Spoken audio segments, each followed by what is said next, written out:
Esher, Guardians of Hades Romance Series, Book 3. Written by Felicity Heaton. Narrated by Eric G. Dove. Chapter 17.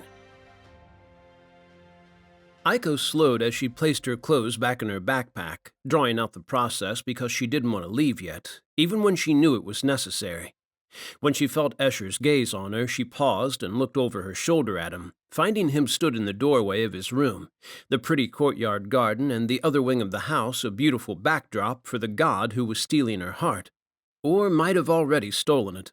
That heart felt heavy as she looked at him, catching her feelings echoed in his somber blue eyes. He didn't want her to leave either, even when he knew it was necessary. The original plan had been to part from him yesterday, but when he had taken her home, he had held her so tightly, had been so reluctant to let her go, and when he had finally released her, it had been to tell her to get some things because he wanted her to stay another night. He was pushing himself.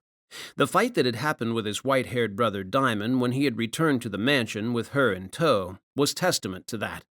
He had been vicious, darker than she had ever seen him as he had warred with his brother, arguing against Diamond's orders to take her home.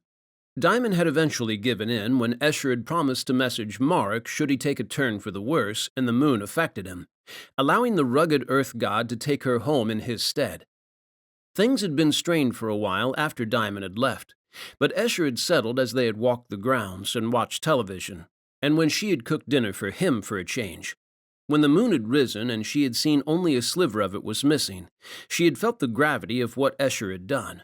This afternoon, after spending another day with him alone in the house, savoring every second of it, she had asked him to take her home, because she had grown aware that he didn't intend to do it, that he wanted to keep her with him even when the full moon rose tonight.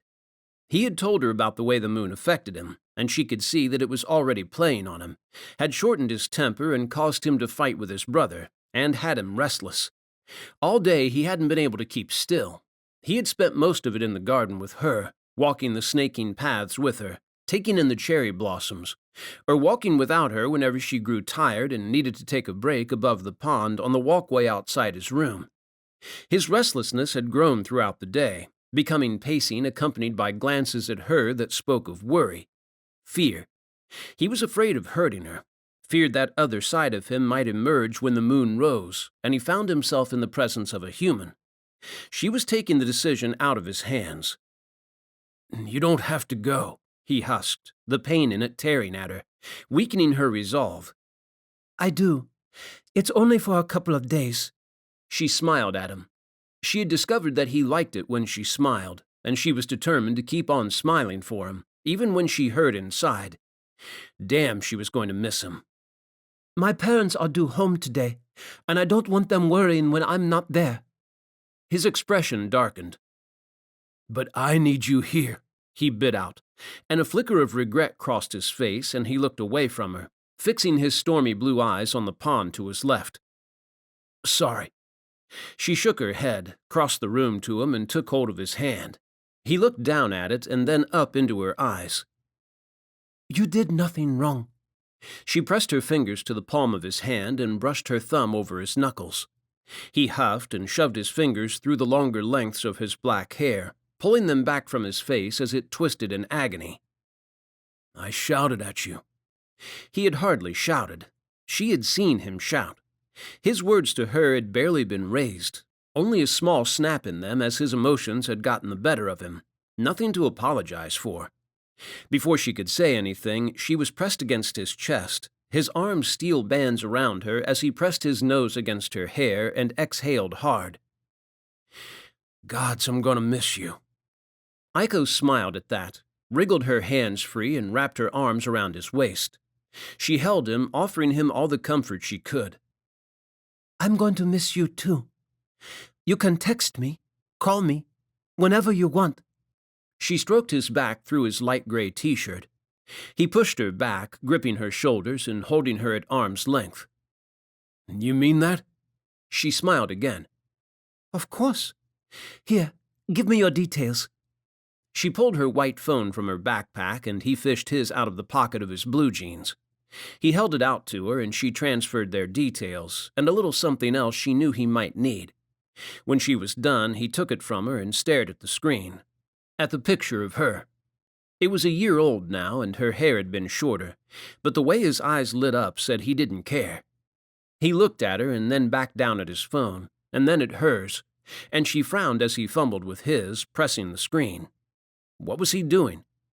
It became apparent when he scooped her up in his free arm as if she weighed nothing, holding her off the floor at his side, and reached his arm out in front of him.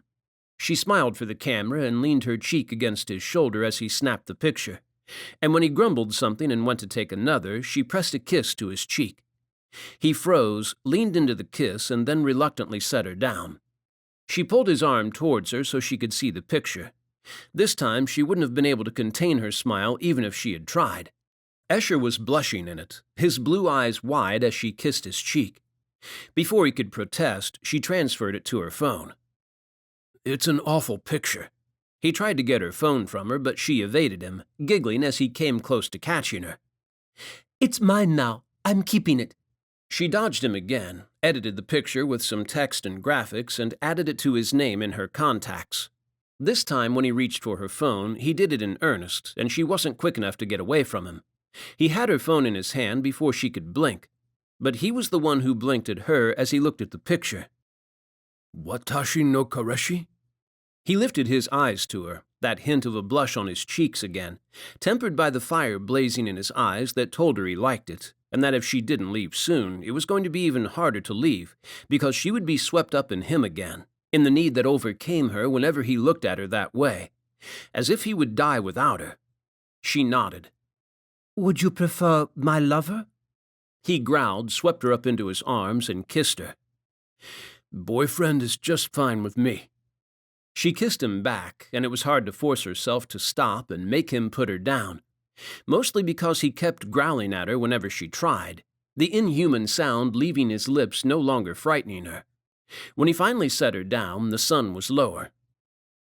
"I don't want you to go." He smoothed his hands over her hair, down her cheeks, and framed her face, his blue eyes tearing at her resolve again as she drowned in them and the pain they held. 2 nights. We can talk all through them." Although that did depend on whether he was grounded enough to talk to her.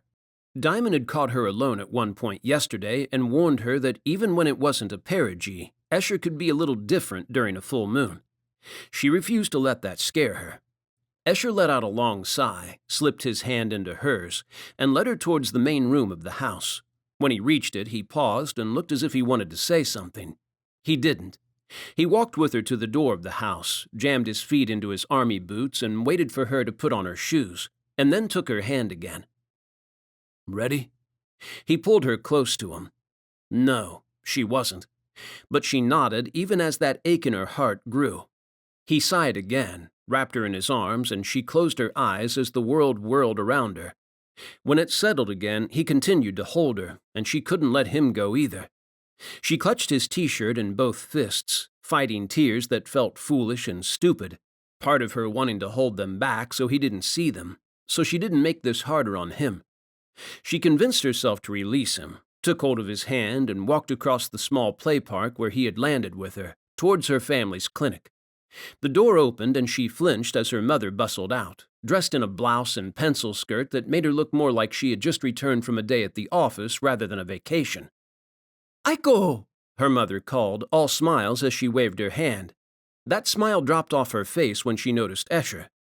Aiko felt his gaze land on her, and she knew what he expected. He thought she would let go of his hand, be ashamed of him because he was a foreigner or something like that. She held it tighter, showing him that she wasn't going to let him go. She loved her parents, but their opinion wouldn't sway her. Whether they liked him or not, her feelings for him wouldn't change. She would always love him. "This is Esher, my boyfriend." A smile tugged at her lips as he immediately bowed. Her mother eyed him and spoke in Japanese, clearly believing a foreigner wouldn't understand her. "Where is he from? Where did you meet him? He looks dangerous." Everyone looked dangerous to her mother. The postman looked dangerous. The high school boys and then the college boys that Aiko had known through her friends had looked dangerous. Even the local children playing in the park looked dangerous. "I'm not a danger to your daughter." Esher's response in perfect Japanese had her mother's eyes widening in horror. Does he teach? She looked to Aiko, as if Esher was incapable of answering for himself. No, he's lived in Japan a long time, Mother. If you have questions, you can ask him. Aiko wasn't surprised when her mother gave her a look that said she wouldn't. She sighed and turned to Esher. This is my mother, Fumi Matsumoto. He bowed again. A pleasure to meet you. Aiko has spoken much of the work you and her father do here. She hadn't, but he scored points by trying to get into their mother's good book. Anata, Fumi called over her shoulder, a term of endearment for Aiko's father, and she wanted to cringe.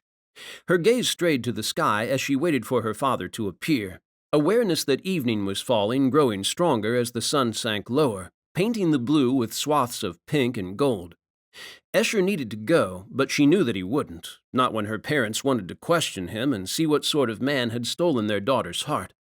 Not even when it was becoming increasingly dangerous for him to be outside the mansion grounds and the wards that protected it. What's the fuss? Her father halted behind her mother, and when his eyes lifted to land on Esher, he blinked, looked at Aiko for an explanation. Esher, this is Hirotami Matsumoto, my father. She waited for him to bow before turning to her father. Father, this is Esher, my boyfriend. He didn't seem pleased to hear that. We can argue about this later. Esher needs to go now. She ignored the way Esher scowled at her, because they had all the time in the world after the moon was no longer full for him to win over her stubborn parents. It was probably going to take at least another 4 or 5 full moons, or even more, before they accepted that she was in love with a foreigner. She didn't even want to think about how long it would take for them to accept she was in love with a god. She could only thank those gods that her mother hadn't inherited her mother's gift, as Aiko had, and wasn't aware that Esher wasn't human. When neither of her parents showed any sign of moving, Aiko turned away and tugged on Esher's hand. He refused to move, and she looked back over her shoulder at him, a sigh leaving her as she found him staring down her parents with a look in his stormy blue eyes that said he was ready to do battle. She pulled on his hand again, and he glanced her way this time. She smiled for him and said in English, After the full moon. He looked as if he didn't want to accept that, but then he turned with her and followed her back towards the park. She stopped near the gate under the shade of the trees and wrapped her arms around him, not caring that her parents were still watching. She needed to hold him and hold on to him a little longer. He sighed and wrapped her up in his arms, held her so tight she wanted to cry, and buried his face in her neck. He didn't resist her when she twisted her head towards him, was swift to capture her lips and kiss her, his desperation matching hers as they clung to each other. When he eventually released her, it was to pull back and reach into his jeans pocket. I made something for you. He pulled his hand out, held it between them with his palm facing downwards, and opened his fingers. A small round ginger cat dropped from the black string looped over his middle finger. It had tiny white wings. I remember the one you had on your backpack that night, and I noticed you didn't have any charms on your phone, so I made one for you. Do you like it? He sounded as if his life depended on her liking it, a hint of nerves in his deep voice as he looked at her. I love it. She took it from him, pausing for a heartbeat when her fingers touched it, and she felt the power in it. She settled it in her palm and stared down at it. It was cute, but no ordinary charm. The sensation she got from it was similar to what she felt when she neared the ancient cherry trees in Esher's garden, and some of the lanterns and boulders, and one of the maples. He scrubbed his hand around the back of his neck. I might have put a little magic in it. Aiko attached it to her phone and gripped it as she lifted her eyes to his. What sort of magic? Protection. He reached out, took hold of her hand, and uncurled her fingers, revealing the cat. They're gods, you know. Every one of them. This one will protect you. They were? She wasn't sure she would ever look at a cat in the same way again. Esher's gaze drifted away from her, and she frowned as it turned distant. Esher? She touched his hand, and her black eyebrows pinched together as she saw the trident on the inside of his right wrist, just above one of his matching black bracelets, was dark. I better go, he muttered, as distant as his gaze, and then shook his head and looked down at her. I'll see you in a few days. He didn't sound sure, so she nodded, tiptoed and kissed him one last time, a slow one that held all the love she had in her heart for him. He pressed his forehead against hers, growled as frustration rolled off him, and then kissed her again. "Be safe," he whispered against her lips, and then he was gone, leaving only wisps of black smoke behind. She looked around, glad that no one was watching them, and couldn't hold back the sigh that rolled up her throat as her heart grew heavier. It was only 2 nights. She could survive that long without him, and it didn't do to depend on a man too much. She was strong, independent, and able to take care of herself. But she still grinned like an idiot when her phone vibrated. She opened it and smiled at the screen and the message there. "Miss you already." She fired one back as she turned on her heel and walked towards her home. Miss you too. Be safe. I'll be waiting. Chapter 18.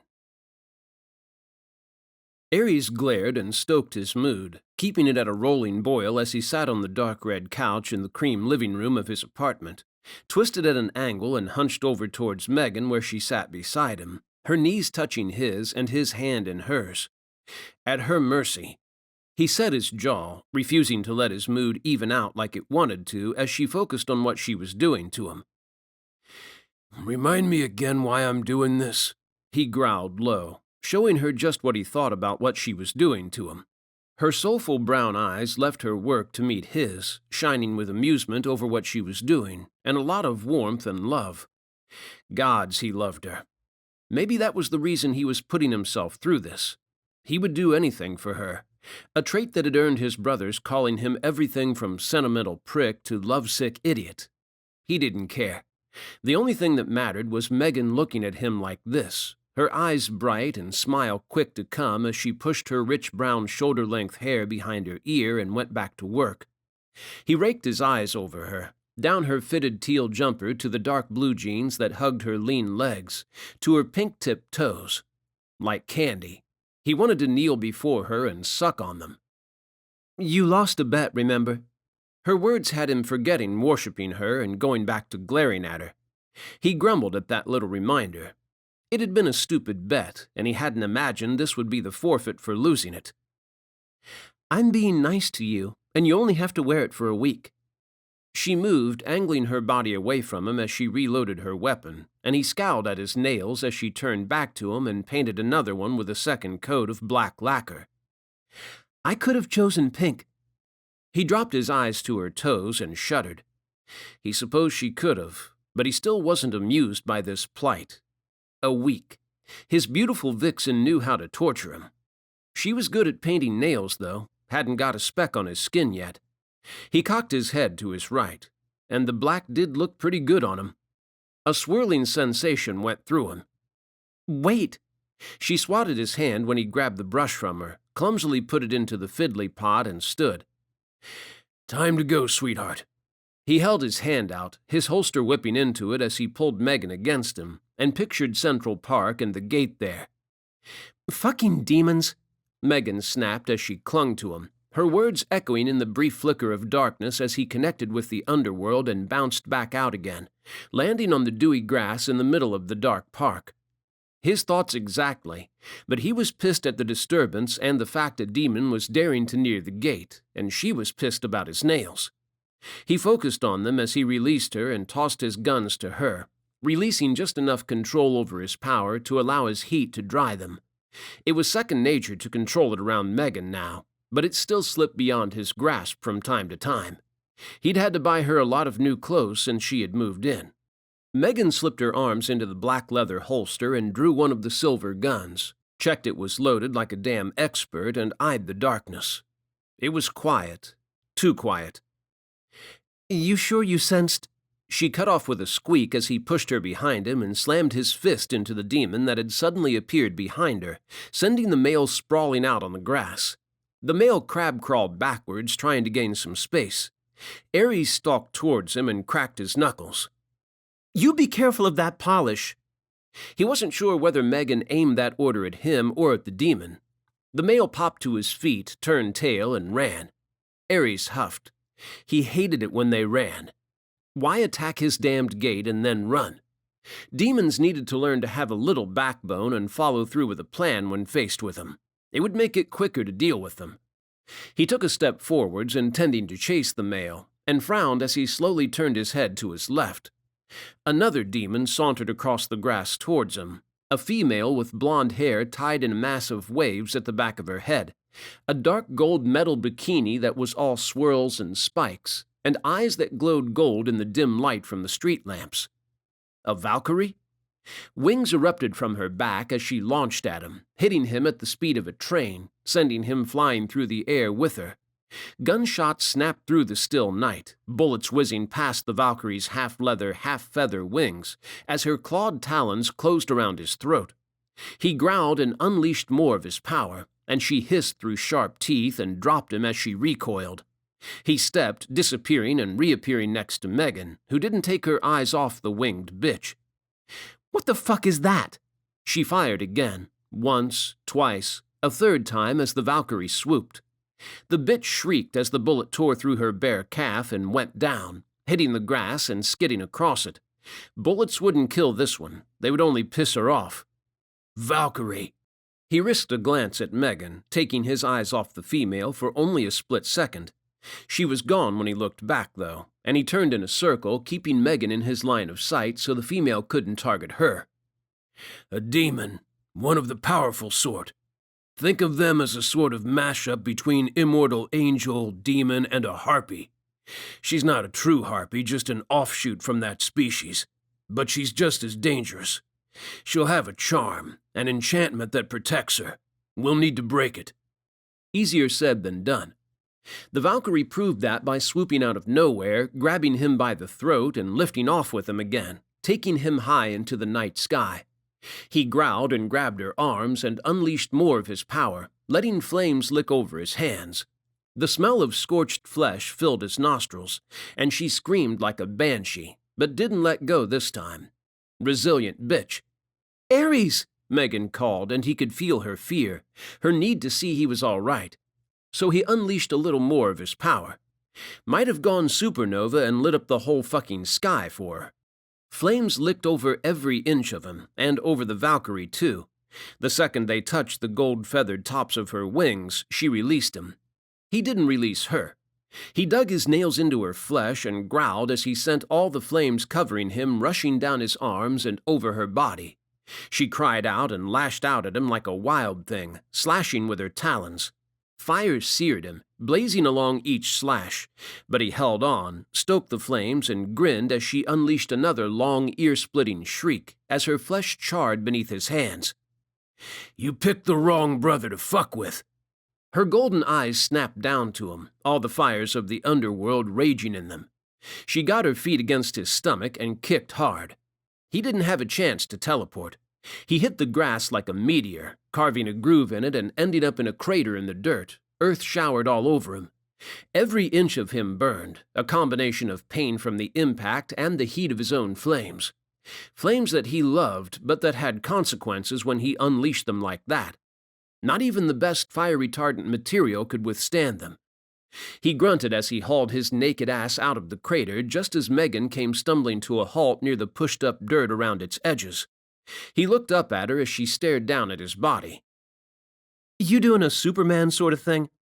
She held her hand out to him, but he didn't risk taking it, afraid that in his current state he might hurt her. Ha ha. He dragged himself out of the pit. Superman came to Earth as a naked baby. That's what I'm seeing. A big naked baby. One who cried over getting his nails painted.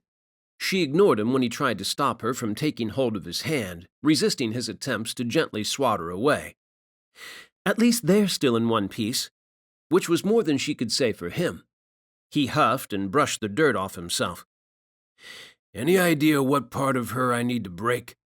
He knew Megan had been searching the Valkyrie for the charm while he had been fighting. I'll break her eyes if she sees you like this. Megan scowled at his lack of clothing. Can you at least fall back to regroup in your apartment for like 5 seconds, long enough to put some clothes on? He grinned down at her. Sweetheart, I do believe you're jealous. She turned that pretty glare on him. Just don't let your better parts touch her. It's all yours, baby. He stepped before she could roll her eyes and appeared in the air in front of the Valkyrie, cutting off the blonde as she arrowed towards Megan. He caught the female by her neck, twisted in the air, and hurled her with all of his strength, sending her slamming into the dirt hard enough that she made her own crater. He liked to give what he got. He was nice like that. He dropped to his feet as she did some gardening, landing on the grass a few meters from Megan. Light shone from behind him, a bright, dazzling burst of violet followed by a multitude of colors as the gate awakened, the rings that hovered like a disk above the earth spinning in opposite directions as they expanded.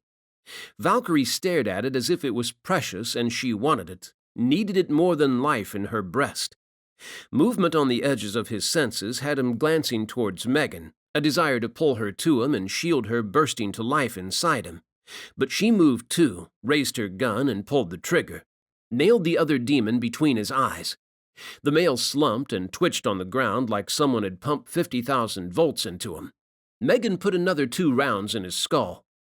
That's for trying to ruin his nails. Damn, she was going to be pissy with him if he had scuffed them. Valkyrie staggered onto her feet and stumbled towards the gate, not seeming to notice he stood between her and it as her eyes remained locked on it. She reached a hand up, stretching towards it, and he felt a little cruel as he held it open, luring her to her doom. Her skin began to heal as she took each labored step, her eyes glowing brighter the closer she came to the gate. Her metal wristband thingies. Megan never had been good with her words. When he slid her a sideways look, she pulled a face at him as if she knew his thoughts. Cuffs, her cuffs. Vambraces, he corrected, mostly to provoke another glare, because sometimes her scowling at him stoked the fire in him in a good way. Ares looked at the ones the Valkyrie wore, gold in color and covering her forearms from wrist to elbow. There were markings on them that weren't Valkyrie. It was worth a shot. He launched towards her. Her eyes focused, but it wasn't him they snapped to. They shot to her left.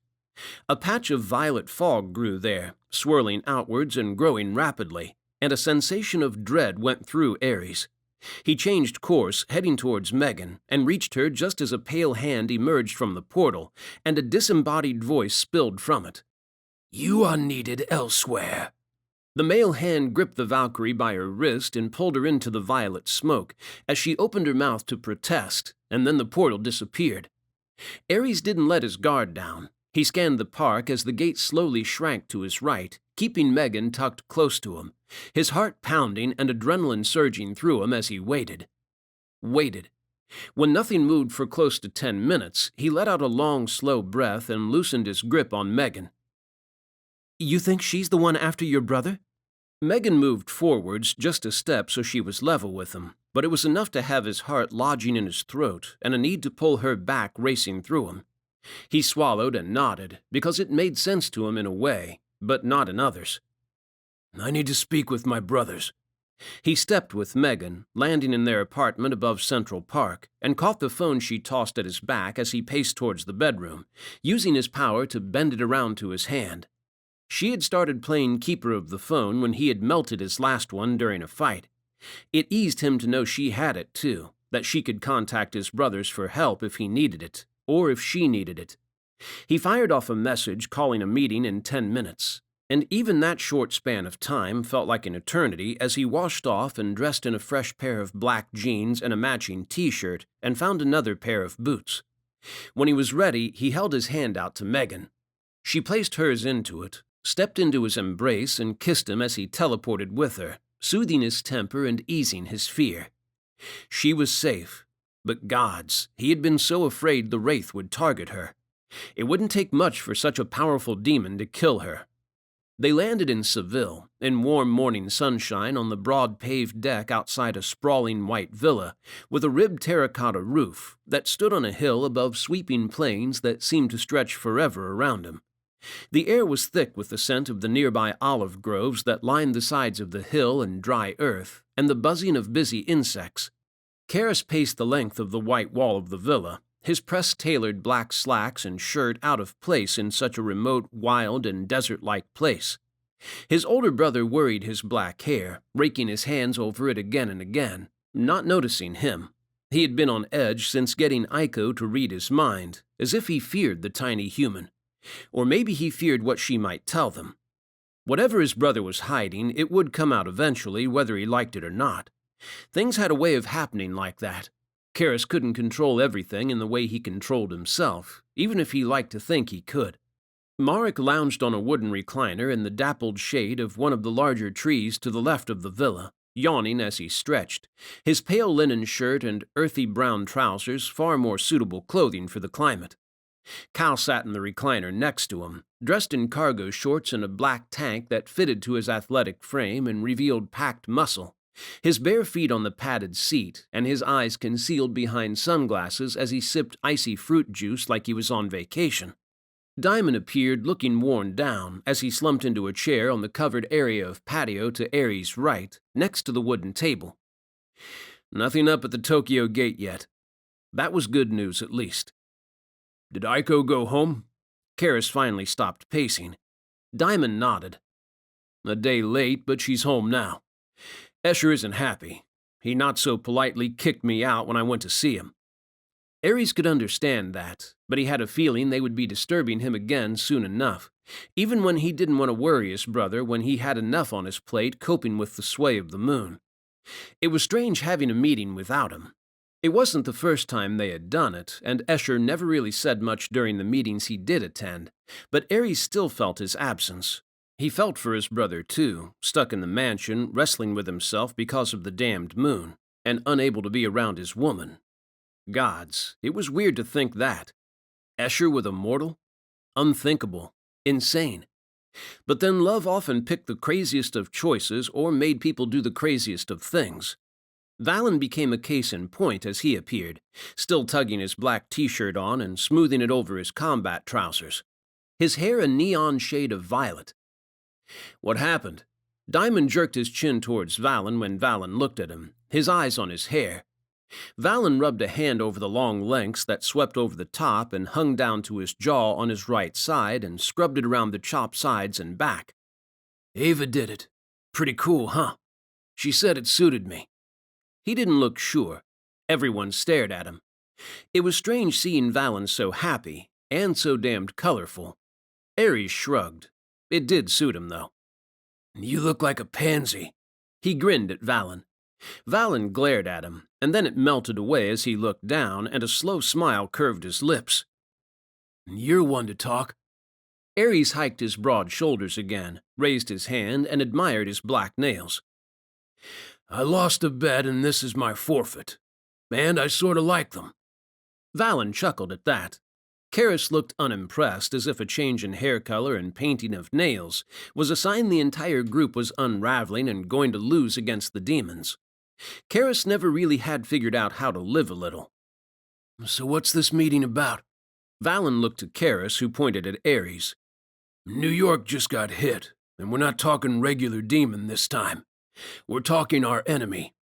He shifted foot to foot as everyone looked at him, a silence settling over them and all light draining from the air around him as they all turned serious.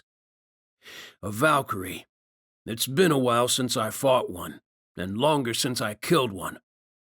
Longer meaning you didn't kill this one. Karras's green eyes darkened a full shade. What happened? Our wraith showed up. Dragged her kicking and screaming through a portal before I could break the enchantment that protected her. Said she was wanted elsewhere. Aries fielded a few scowls and some of his brothers muttered things. But it was Diamond who spoke. You think she's the one meant to go after Esher? He nodded and then shook his head. It's possible, but I don't know. Why would she be in New York playing with me if she was meant to go after Esher? Because of the moon? Callistos offered. And when Aries peered over Megan's head at him, his younger brother pushed his sunglasses up his forehead. Esher is more dangerous right now. It wouldn't hold her back. Karras this time. The female is meant to make Esher her pet, according to the Wraith and the intel Ava gave us. That means the female is prepared to tackle his darker side, and somehow bring it to heel. Which means fighting him when he's under the sway of the moon wouldn't bother her, because it would probably make it easier for her to achieve her goal. Marek sat up, placing his feet down on either side of the recliner, his earthy eyes dark with concern.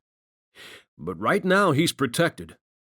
Maybe that's the reason she decided to play with your ugly arse. Valen grinned at Ares when he glared at him. She can't mess with Esher. Which was a relief. The wards around the mansion would keep him safe as long as he stayed within them. Any more ideas on the nightclub attack in Tokyo? He looked to Marek, who nodded. It was crude and clearly unplanned. I've gone over everything, all of our accounts, and we've never been hit when we've all been together. Marek pushed to his feet and paced towards Karis. The demons must have realized we were all together and hastily took advantage of that. Which means it isn't our enemy, because they want us alive to open the gates. Valen looked between them all when no one agreed. A cold feeling went through Ares, and he looked down at Megan. Not necessarily, Diamond said. The enemy must know that we would be able to protect ourselves from such a pathetic attack, even without warning. We wouldn't have been killed if the explosion had reached us. Injured, yes, but not killed. So if they were behind it, what were they doing? Ares stared at Megan, that cold feeling growing, forming ice around his heart. They were trying to provoke a response. Esher, Karis bit out, a snarl edging his voice. But they failed. Esher would have flipped his shit if one of us had been hurt. Cal looked to Karis. Wouldn't he? Karis shook his head at the same time as Ares. Not if we were hurt. He's proven he can hold it together when we're wounded. Aiko. Ares didn't take his eyes off Megan as ice chased over his skin, and he felt the weight of everyone's gazes on him. They're targeting Aiko. Aiko mentioned her father ran a clinic in the Sugamo district. Megan quickly took hold of his arm, and he stepped to that part of Tokyo. He swept Megan up into his arms and ran as fast as he could around the streets, looking for any clinics, his heart thundering. He had to find her before their enemy did. A bright light washed across him, and he glanced down at Megan where he cradled her against his chest. She flashed the phone screen at him, revealing a map marked with red dots. Marek sent it. There were only 3 clinics in the area. He stepped to the first one and banged down the door. A kind-looking gentleman answered. Aiko, he said, and the male shook his head. Fuck. He kicked off, running out of sight before teleporting to the next one, where he met the same end, which meant the last one had to be Aiko's house. He landed outside of it, dropped Megan to her feet, and hastily pounded his fist against the glass door. A middle-aged woman answered. Aiko, he breathed, struggling for air as he panted. The woman shook her head, and he thought he was shit out of luck and was going to have to kill Marek for missing a clinic. She went with her boyfriend, foreigner. The woman didn't look happy about it either. Had to be Esher. He nodded to thank her, swept Megan back up into his arms, and sprinted away from the clinic, waiting until he was out of sight before he stepped. He landed in the mansion grounds, heart laboring from the exertion of using his power so much, and the anger stirring in his veins. He was going to kill Esher instead. He couldn't believe his brother had been idiot enough to leave the mansion when the moon was full, not after what had happened last time, or that he was willing to risk Aiko by keeping her around him when he was easily influenced by his power and his darker side. He didn't bother to remove his boots, just shoved the door open and stormed inside, ready to give Esher a piece of his mind. Only his brother looked miserable as he sat on the cream couch to Ares' right, staring at his phone. That cold feeling returned. Aiko wasn't here. Ares hesitated, knowing it was a bad move, but he couldn't not tell Esher. His brother lifted somber eyes to land on him, the phone light making them eerily blue, but they quickly darkened, black emerging around the edges of his irises as he rose onto his feet. What are you doing here? With her? Esher snarled, pinning black eyes on Megan. Gods, he was really going to do this, wasn't he? He couldn't not tell him. Esher would never forgive him. Aiko. Ares cut himself off when Esher fell to his knees, his phone tumbling from his hand, his face going slack as he stared up at him. It killed him to hurt his brother, to push him like this, knowing it would probably send him right over the edge. But Esher needed to know. Aiko is missing. Someone looking like you showed up and took her. Red emerged in Esher's eyes, and he bared fangs at Ares. No! He surged to his feet, and outside, the rain fell in a thick sheet that sluiced off the roof and hammered like a waterfall into the courtyard garden to Aries' left, disturbing the gravel as it pummeled it. Shapeshifters were rare, a demon more legend than real, but it was the only explanation Aries had. Someone wearing his brother's appearance had shown up, and Aiko had gone with them. "She's in danger, Esher. You need to focus." "No, no, no!" Escher's fingers dug into the pale yellow mats, and Aries backed off a step as his nails transformed into short obsidian claws that scraped long grooves into the straw. Diamond appeared. "What the fuck did you do?" Aries flinched and gritted out, "They have Aiko. I had to tell him. Fuck." Diamond instantly moved to Escher's side. Escher didn't give Diamond a chance to use the word on him. He swept his right arm out, hitting Diamond in the chest with his forearm and sending him flying through the paper panels and into the courtyard. Black swirled around Escher's bare arms. Before Aries could stop him, he disappeared. Outside, the rain fell so fast that the courtyard was already an inch deep in water, pooling around Diamond as he struggled onto his feet. The scenery flickered to the other world, where the rain fell as streams of white-hot fire, devouring the buildings, a product of Escher's rage. Gods help the world, because if Escher didn't find Aiko in time, if he couldn't save her, it was doomed. His brother would see to that. Chapter 19. Aiko sat up on her bed and set her phone aside, her focus shifting from the picture of her with Escher to her surroundings. She was sure that she had felt him. She looked outside at the moon where it rose above the taller buildings across the park, full but faded in the late afternoon sky, clear now the sun was sinking lower. It wasn't possible. Downstairs, the doorbell rang. She pushed off the bed, her pulse picking up as she felt Escher again, and exited her small bedroom. Her father was already crossing the hall below when she reached the stairs, heading towards the clinic door. It couldn't be him. She glanced at her phone again, at the last message from him that had sounded strained to her, had made her want to go to him and risk it. Maybe he had decided to be the one to risk it all instead. If it was him, she would make him go back to the mansion and call one of his brothers, Diamond perhaps.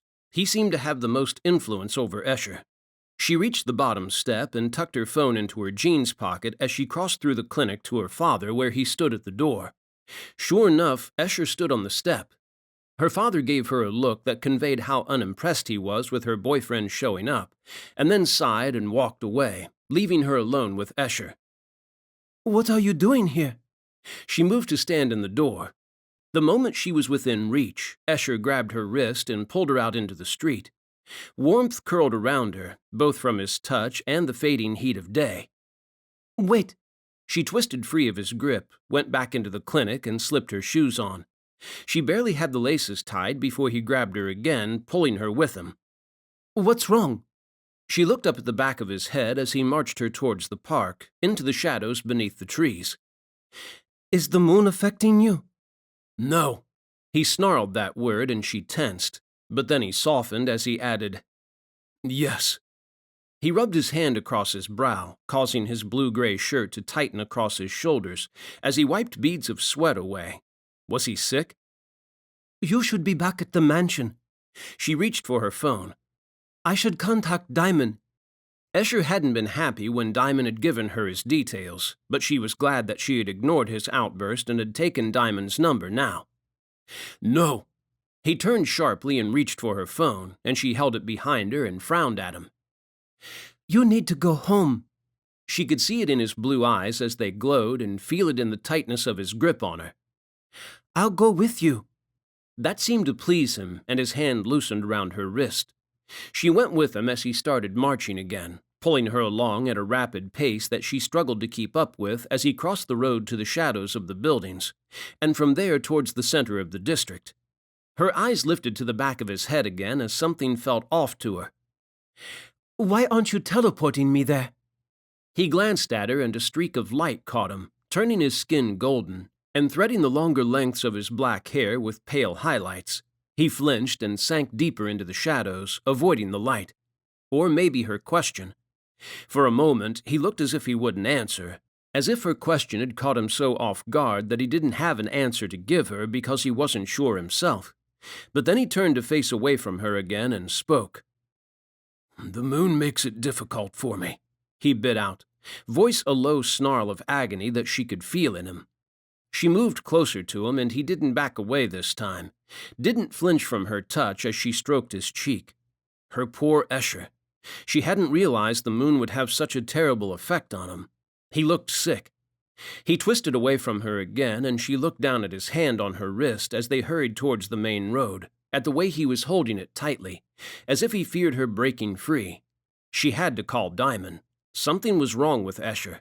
He shouldn't be out in the city, not when the moon was clearly affecting him badly. That sensation that something was off came again when he hailed a cab on the main road. It wasn't like him. He had always avoided people when she had been with him, had made it sound as if he couldn't bear being around them. But now he was willing to take a taxi somewhere and be in close proximity to a human other than her. The trains were still running, and at this time of day they could have half a carriage to themselves, all the space he needed. It wasn't like the Esher she knew at all. But then she didn't know what he was like when the moon affected him. Maybe the need to reach his home quickly again had him bearing being around a single human. Maybe it was better than being on a train where there would be more people. She reached for her pocket again. Esher grabbed her wrist, stopping her, and pushed her into the black taxi as it pulled up. "Ginza Station," he said as he slid into the back seat beside her and the door closed. Aiko looked across at him. "You need to go home." He ignored her, and that sensation grew stronger, churning in the pit of her stomach. Something was wrong. Esher wasn't taking her home. He was taking her somewhere that would be filled with humans at this hour, the popular shopping street a destination for locals and tourists alike. It was dangerous for him to be around so many people. The journey to the heart of the Ginza district was short, and Esher pulled her out of the cab before she could stop him and make the driver take them to the mansion instead. "Come on." He tugged her with him, close to him, and looked around at the crowded street, his eyes darkening as he watched the people. What was he looking for? Why had he brought her here? "Take me to your home, Esher." She tried again, but he only glared at her, his eyes narrowing and darkening further. Something was very wrong. She focused on him, trying to read his feelings so she could figure out what was wrong with him, but it was as if a wall stood between them and she couldn't penetrate it. "Where are we going?" She didn't move when he started walking, was going to refuse to take another step until he answered her question. "Keep moving," he growled and turned on her, and when she shook her head, his grip on her wrist tightened and he forced her, pulling her along the street and tugging at her arm whenever she stumbled, hurting her. Aiko stared at his hand on her and focused on him, trying to read him, because something was more than wrong.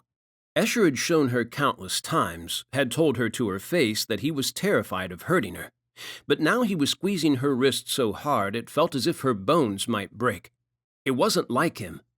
She reached for her phone, sensing the power of the protective charm through her jeans, and that feeling grew stronger. He was so desperate to keep her safe from harm that he had made a charm for her, and now he was pulling her through the crowd, not stopping to look at her whenever she stumbled and fell, just dragging her back onto her feet and forcing her to continue. Maybe he needed her to calm him. There hadn't been any red in his eyes when he had looked at her, but maybe the power the moon exerted over him was pushing him too hard, had him on the verge of losing control, at a point where she could bring him back with the safe word he had given her and calm him. Before he did something terrible. She looked around her at all the people who were watching her being tugged along by him, at the people who were going to suffer if Esher lost control. She had to protect them. She opened her mouth, the word on the tip of her tongue, but then the sensation that something wasn't right struck her again, and her heart whispered that this wasn't Esher. The Esher she loved would never hurt her, would never treat her like this. She focused again, but she still couldn't read him, and that left her cold. "Clavius." The word left her lips, pushed up from her heart as it began to race, and fear trickled through her veins. Esher stopped and looked over his shoulder at her, his black eyebrows knitted tightly above his dark blue eyes. Stadius, Reta, Copernicus." It was hard to stop herself from trembling as she said each word, naming the crater she had come across when she had passed a few hours researching the moon to fill her time and make the wait to see Esher again less painful. His frown hardened. "Why are you mentioning parts of the moon?" A flicker of relief went through her. "You're hurting me, and so I thought to calm you by using the word you gave me. Only I forgot which crater it is." Her pulse doubled again, her nerves rising back up as she faced him, looked him in the eye, and prayed that she was mistaken. "Which crater is it again?" Her voice shook, and she swallowed hard. "Clavius, Rata, Stadius, or Copernicus?" "Tycho. Please say Tycho." She stood before him, knees weakening as she waited, hoping he would chuckle at her and say it was none of them, and fearing her test would reveal something terrifying. His handsome face turned pensive. "Clavius. I didn't hear you the first time." He smoothed his hand over her wrist as he loosened his grip. "I'm sorry. I'm calm now." That cold in her veins turned to ice. As she stared into his eyes, his words hollow in her ears, she felt a glimmer of something from him, the barest flicker of sensation, but one that confirmed her worst fears. This wasn't her Esher. It was someone else. She was in danger. Her first instinct was to run, but she forced herself to nod and smile, and focused on her breathing, trying to get her heartbeat to level out so he wouldn't notice. Whoever he was. He looked like Esher, acted like him, must have been studying him, learning about him so he could mimic him. Now Esher was locked away because of the moon, and this man had seen it as the perfect opportunity to grab her, because he wanted to use her to get to Esher. That had her blood turning colder, but she held it together, maintaining her smile despite the fear building inside her. She needed to get away from him, or somehow contact her Esher. "We should head home." She managed to keep her voice calm, hiding the way she shook inside, her heart threatening to race again as adrenaline rushed through her, and her instincts screamed at her to run.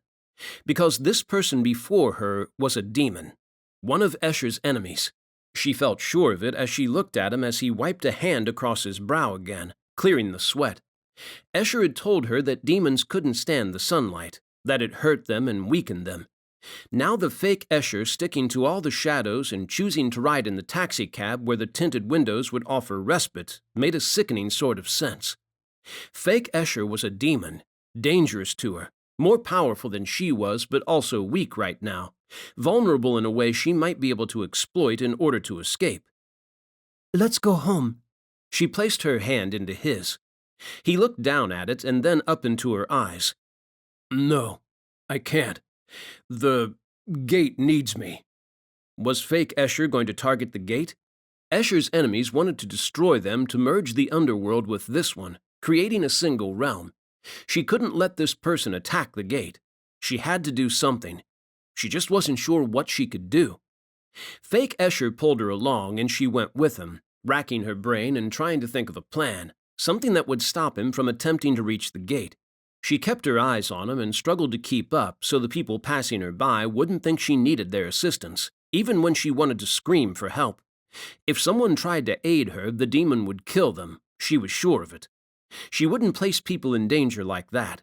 She would find a way to escape him by herself once they were away from the crowd. He led her into one of the skyscrapers and into an elevator. The look he gave those waiting for it, too, enough to have them all reconsidering and moving aside to take the next one instead. Her nerves threatened to get the better of her as he pulled her close, slinging his arm around her shoulder, and her stomach turned as she played along, sliding her hand across his lower back above his black jeans.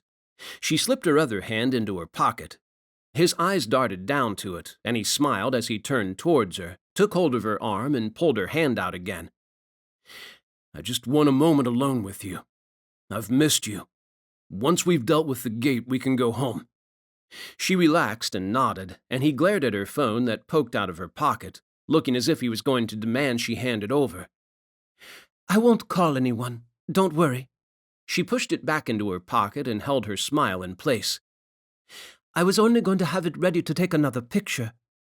I loved the last one we took together and thought maybe we could take one with the gate. I haven't seen it yet." His eyebrows dipped low, but he nodded. "Sure. The elevator pinged and the doors opened, and she didn't resist fake Esher as he pulled her along the corridor to a door at the far end. He pushed it open and ascended the steps, and she flinched as she hit the roof and wind buffeted her, blowing her hair in her face and whipping her cream blouse around her waist. Fake Esher was too intent on searching the roof to notice the wind that made the longer lengths of his black hair on top of his head dance around. His blue eyes scanned everything, irritation flaring in them when he turned on the spot and looked at the other side of the roof. "Where's the gate?" she said, and his eyes leaped to her and then away, and he glared at the horizon where the sun still lingered above it.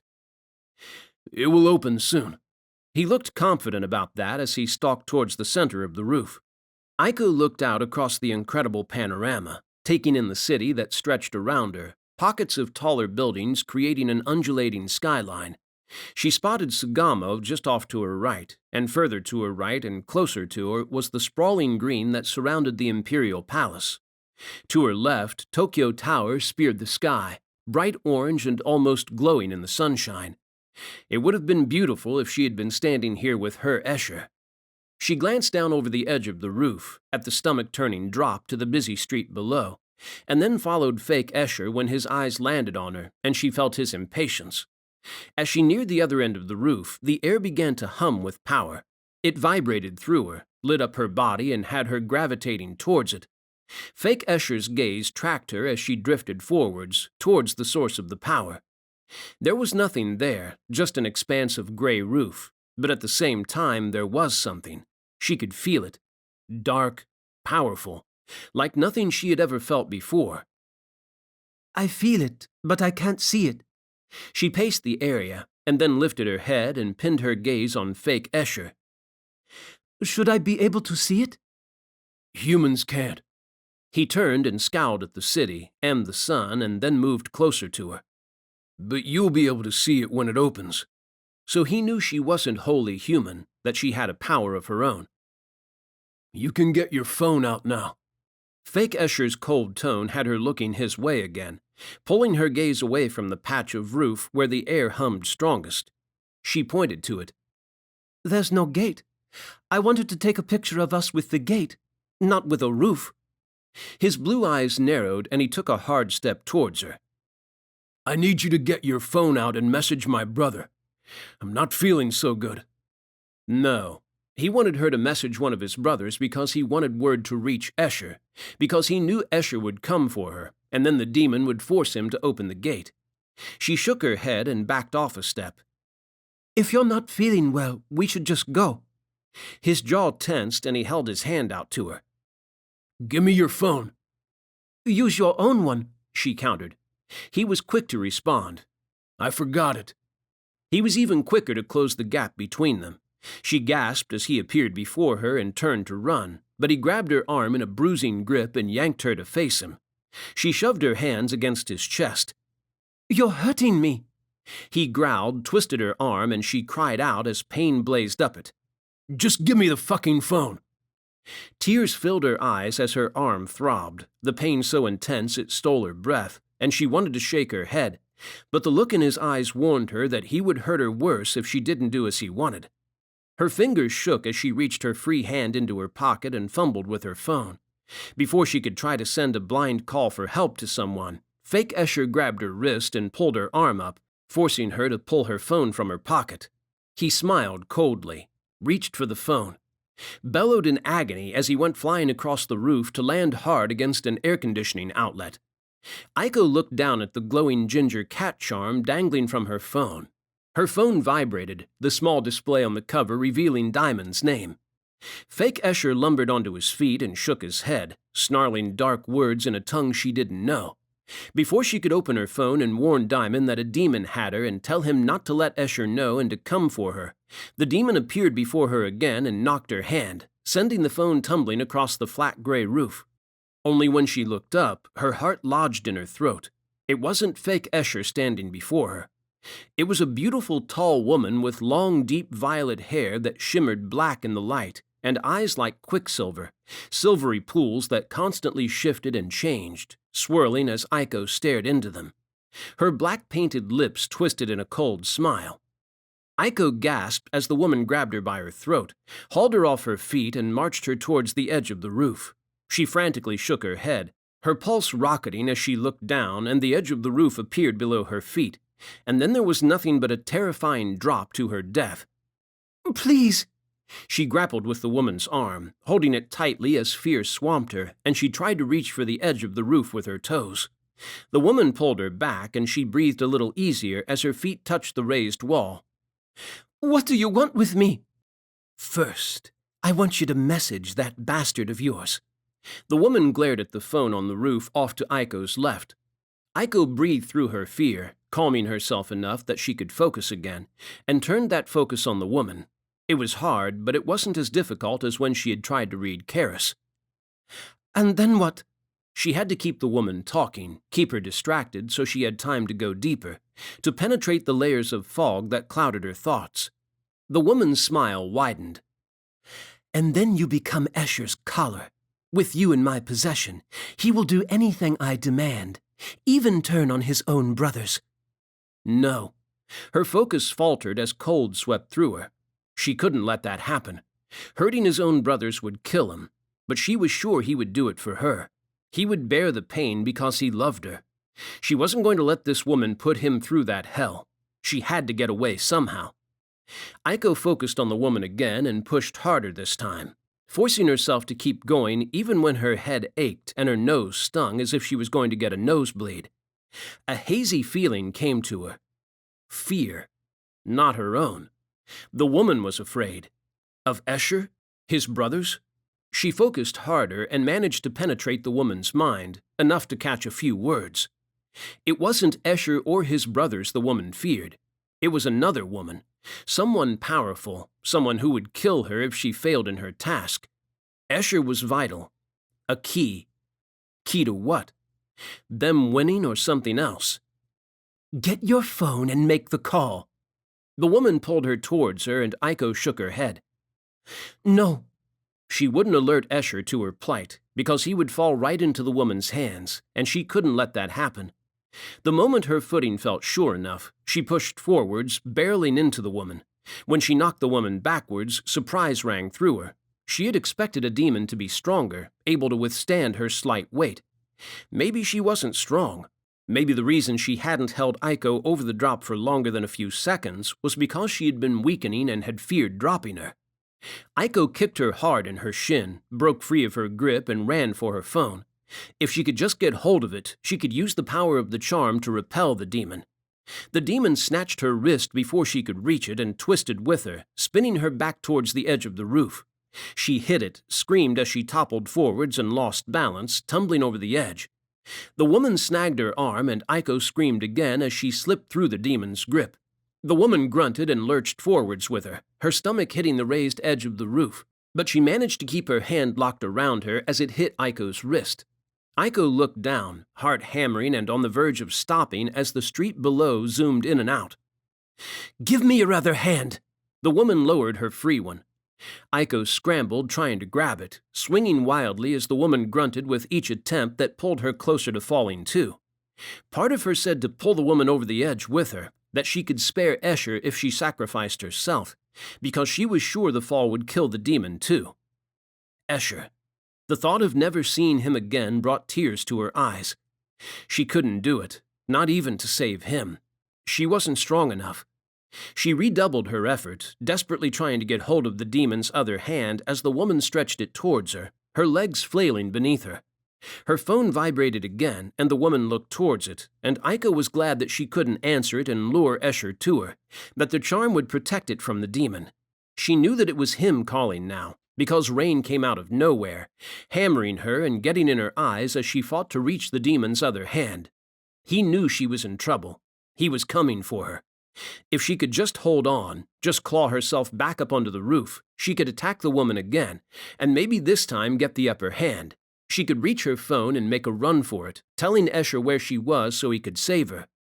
Her heart lodged in her throat as her wet arm slipped through the woman's grip. She suddenly felt empty. No emotion, no sensation, nothing. But one thought. She didn't want to die. Chapter 20. Marek stalked through the industrial neighborhood, slipping between the shadows as he tracked his prey, dark hunger licking through him. Stars twinkled above him. The lights of the city center dim this far from it. In the distance, a car horn sounded and his prey twitched, one of the males twisting towards the source of the noise. Marek leaned deeper into the shadows, using his senses to track the vile creatures instead, as he waited for the male to move on, following his comrades through the huge crumbling warehouses. When he had picked up their trail and tracked them to this area in the outskirts of Madrid, he had expected them to head towards one of the grim high-rises. They had surprised him by breaking off the main road and heading over the tall fence that surrounded the industrial complex. His fingers closed over the blade sheathed against his hip, and he stroked the worn hilt, the leather smooth beneath his fingers from years of use. He itched with the urge to break cover, to attack the group before it reached the warehouse, but held himself back, aware that a greater prize would be his if he had a little patience. They would lead him to the others, and he would attack them then, dealing with them before they could raise the alarm and scatter like rats.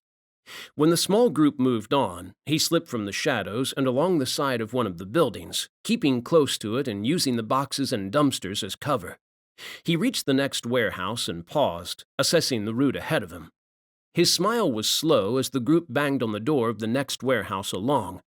It opened, revealing another of their kind, one who greeted them with jibes he didn't pay attention to as the hunger swirling inside him grew stronger, pushing him to attack now. Soon.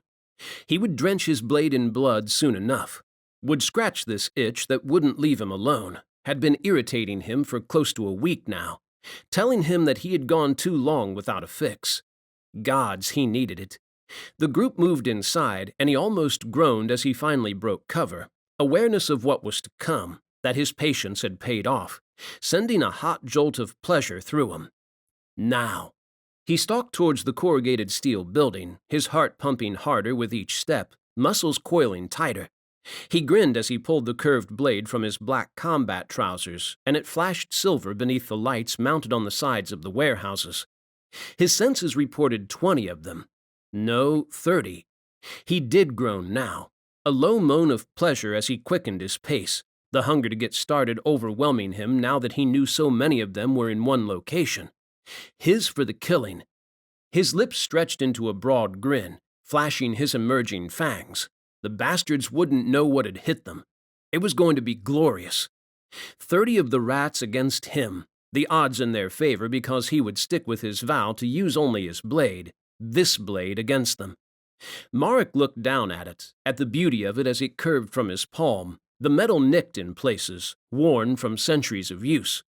Centuries of eliminating their kind. He lifted his boot and slammed it against the door, sending it flying off its hinges. It smashed into one of the creatures and it went down with a groan, the scent of its blood swamping the air, sickening him. Close to 30 pairs of eyes whipped his way, glowing red in the darkness. Fucking vampires. He launched into the middle of them, his blade gutting one before it even saw him coming, and as the creature hissed in pain and the silver devoured its insides, a cacophony rose around him, music to his ears. He grinned as he lashed out again, blood spraying over him as he swiped the blade across a throat, and then twisted it deep in the chest of another vampire, and then plunged it behind him, stabbing one in the thigh as it tried to get the jump on him. They swarmed him then, their shrieks and roars ringing in his ears, and he grunted as 2 big males hit him from behind, knocking him forwards. The sound of his shirt ripping filled his ears, and fire swept through him, blazing along the tracks of the vampire's claws. He didn't give them the satisfaction of hearing his pain as he shook them off, as he dispatched one of them and drove the other back.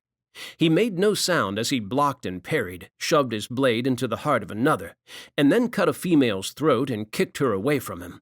One latched onto his arm, sinking fangs deep into his flesh, stealing his blood to weaken him. Marek kicked him in the knee, breaking it, and then brought his knife down into the back of his skull as he crumpled. He yanked it out, twisted to dislodge a second vampire before their fangs could pierce him, and swiped the silver blade across the chest of a male who appeared before him. The male hissed and leaped backwards. Marek launched after him, catching the flicker in his crimson eyes that said he was going to run. Not on his watch. He caught the bastard by his shirt and pulled him back, grinned as he shoved the blade deep into his side, and the male jerked in his arms, his keening cry rising above the growls and hisses that surrounded him. More claws slashed at him, and another vampire managed to sink her fangs in while he was distracted with shoving a male away. He grabbed her by her head and ripped her away from him, and when she tried to break free, snarling like a wild animal at him, he squeezed. Hard. Her skull gave under the pressure, and blood sprayed over his chest, coated his hand, and splattered up his arm, hitting the skin through his shredded dark shirt. He growled and shoved her corpse away from him, and turned, bringing his blade up as he spun on the spot to face his next opponent. The vampire leaped back to dodge, but didn't run. He roared, his eyes wild and wide, and lashed out. With a blade. Marek dodged backwards, but the blade caught him across his chest, carving a shallow line straight across his pectorals. He glared at the vampire and made him acquainted with his own blade as he came around behind him, faster than the rat could track. He plunged his silver knife into the male's back and whipped it out again as he flailed and fell forwards, hissing as he tried to reach around to grab it. Marek launched it at a vampire who was trying to run. It spun end over end through the air, a silver blur, and lodged in the female's thigh, sending her down. She shrieked and clawed at the blade, her agony palpable as the silver ate at her flesh. He stalked towards her, pulled it out, and stared down at her, feeling nothing as she desperately tried to claw away from him. He strode after her, watching her suffer, watching that false hope spark to life in her eyes as the pain subsided and she neared the exit. When she was within a meter of it, he stepped into her path. She froze, looked up at him, and shook her head, her eyes pleading with him. He had no mercy to give her. He brought the blade down hard, deep into the back of her skull, pulled it out, wiped it off as he walked back towards the center of the warehouse, his arms and back stinging from the claw marks and bites, and the only sound in the expansive building his own ragged breathing. Gods, he felt good. Alive. Marek took in the beauty of the carnage he had wrought, the bodies fizzing as they decayed, and the blood that covered everything glistening like a sea of rubies in the dim light coming in through the windows. Satisfaction hummed in his veins. The hunger sated at last. With close to 30 kills, it would be at least another few weeks before the need to hunt rose again. He sheathed the blade at his hip. He had been a victim of it for centuries now, ever since he had made his vow to hunt and destroy every single one of their kind, despite the fact his father classified them as hellspawn. He needed to kill them. Couldn't help himself. They needed to pay for what they had done to him. A slow clap shattered the silence. He wheeled to face the intruder, his black blade in his hand and in front of him in an instant, his heart pounding faster as adrenaline surged again, and the urge to fight returned, pushing out the pain. He stilled when he spotted the lone female sitting on top of a group of crates, her slender legs folded, and the silver filigree that decorated her thick black knee-high boots catching the light as she rocked her right leg forwards. Her hands pressed into the crates on either side of her hips, her matching black vambraces covering them from wrist to elbow, and she leaned forwards, flashing cleavage in her silver and black chest piece that he diligently kept his eyes off. Together with the ridiculous scrap of leather she was apparently calling a skirt today. "I thought for a moment there was going to be a war." The disappointed ring to her regal voice was exactly what he expected of her. "But it was merely a massacre. Do you feel better?" She studied him, her pale jade eyes bright with interest, surrounded by black makeup that only made them seem even greener. Her red-painted lips offered a teasing smile. He huffed, cleaned his blade of every last speck of blood on the body of one of the vampires, and then sheathed it. "They got what they deserved." She canted her head, surveying the carnage. "How many times a month do you feel the need to do this?" Marek rolled his shoulders, because that was personal and he wasn't in the mood to share. No one was meant to know about his little habit. "Vampire numbers must be getting low now." She uncrossed her legs and swung them back and forth, like a damned kid, not a several-thousand-year-old goddess. "I do have to keep going farther afield, but the vermin breed quickly, which is lucky for me." He stepped to his villa in the hills near Seville. Wasn't surprised when she appeared behind him barely a second later. He strode into his bedroom and stripped off his ruined shirt, dumping it in the trash, and quickly replaced it with a fresh black one, not because he gave a damn whether she saw him half naked, but because someone else would if they found out about it. And Marek liked breathing. "Your aim is a little off again." He tossed his blade into the drawer of the oak bedside table and walked back into the living room, pretending not to notice the way she scowled at him now, her beautiful face as dark as the world outside. "Surely you meant to land a few 100 miles north of here." She casually seated herself in his dark cream armchair in front of the fireplace and kicked her feet up onto his coffee table, and he would have complained, but he was guilty of doing that more times than he could count in Aries' apartment. He could hardly tell her not to do it when it was another habit of his. "No." Her voice was light despite her dark appearance, no trace of nerves or any negative emotion in it as she casually flicked her long black hair over her left shoulder and tucked it behind her ear, revealing the 3 beaded braids that blended so well into her hair he rarely noticed them in her visits. He moved around to her right because he liked keeping an eye on what she was up to, and the way she wore her hair, parted off center with the left side sweeping across her forehead and partially over her eye on that side, often concealed her face if she turned to her right. She gave him a dazzling smile. "I am exactly where I meant to be." But not where she wanted to be. He wasn't stupid. He could read between the lines, especially when the writing there was written in neon marker. "How is business?" He walked into the kitchen that joined onto the living room, his boots loud on the orange terracotta floor, and grabbed 2 bottles of water. He offered one to her as he slumped onto the couch on her right. She wrinkled her nose at it and waved her hand in a refusal, and a silver flask appeared in it. He cracked open his water as she flicked her thumb up, uncapping her flask, and he caught the scent of the drink it contained. Ambrosia. She had vowed she had given it up decades ago, but clearly she was back on the sauce. Because of what was happening with him and his brothers, and the fact their enemy was finally making itself known, she was worried about them. Him. "So the other day, we all went out and Karis ended up having to protect us from suicide bomber demons, which is something new." He eyed her and didn't miss the way she clammed up, suddenly fascinated with her flask, as if she had never seen it before. When she remained silent for more than 5 minutes, he rose onto his feet. "What do you want, Enyo? I'm a busy man." He set his water down and walked away from her, sure she would follow because he could feel a need to speak brewing in her. "I could see that." She trailed after him out into the night and drew down a deep breath. "The stars are beautiful here." "You didn't come to stargaze." He turned, slouched onto the recliner, and kicked his feet up, grimacing as his wounds stung. "Spit it out." It didn't do to push a goddess, but he was tired and wanted a shower, and no damn way he could do that with her around. "Something is brewing." She kept her eyes on the stars, her head tilted back and her profile to him. "Word on Olympus is that it is coming in hot. Ares can feel it." Not Marek's brother, but the real god of war. Her brother. "Our enemy?" He sat up now, needing to know more. She shrugged. "Ares is not sure, but I believe so. They are strong if Ares can feel them." "Stronger than a demon?" Because that would be bad. There were plenty of creatures in the world who were stronger than demons, including the beasts that protected the gates on the underworld side, and other creatures of the underworld and Olympus, including hellspawn and gods. "He doesn't know." She lowered her gaze to him.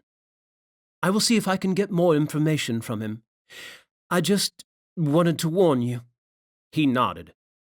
"Thank you."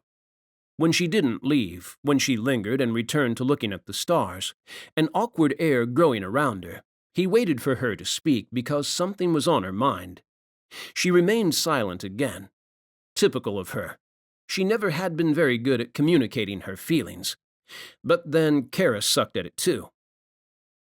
"Are you just enjoying my company, or was there another reason you came?" he prompted. She squirmed, very unbecoming of a goddess and very unlike her, and then unfastened the black leather cuff around her left arm to reveal a silver bracelet. She held her arm up, and the tiny shield and sword charm twinkled in the light coming from the villa. "I received a message from Valen." Her words were low, cautious, edged with the smallest trace of fear. "Something happened." Marek knew what she was talking about because Valen had mentioned it to him too, and all of them were worried. He sighed. "Valen wanted to face the enemy alone after Esher was almost killed and Karis lost his temper a little." Her beautiful face softened, her pale eyes glittering with concern. "Go to him, Enyo," he whispered, urging her softly, half of him hoping she would do it even when he knew she wouldn't. "Speak with him."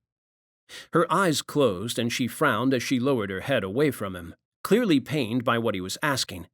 Her black hair fell over the left side of her face, and she turned her head to her right, hiding it from him.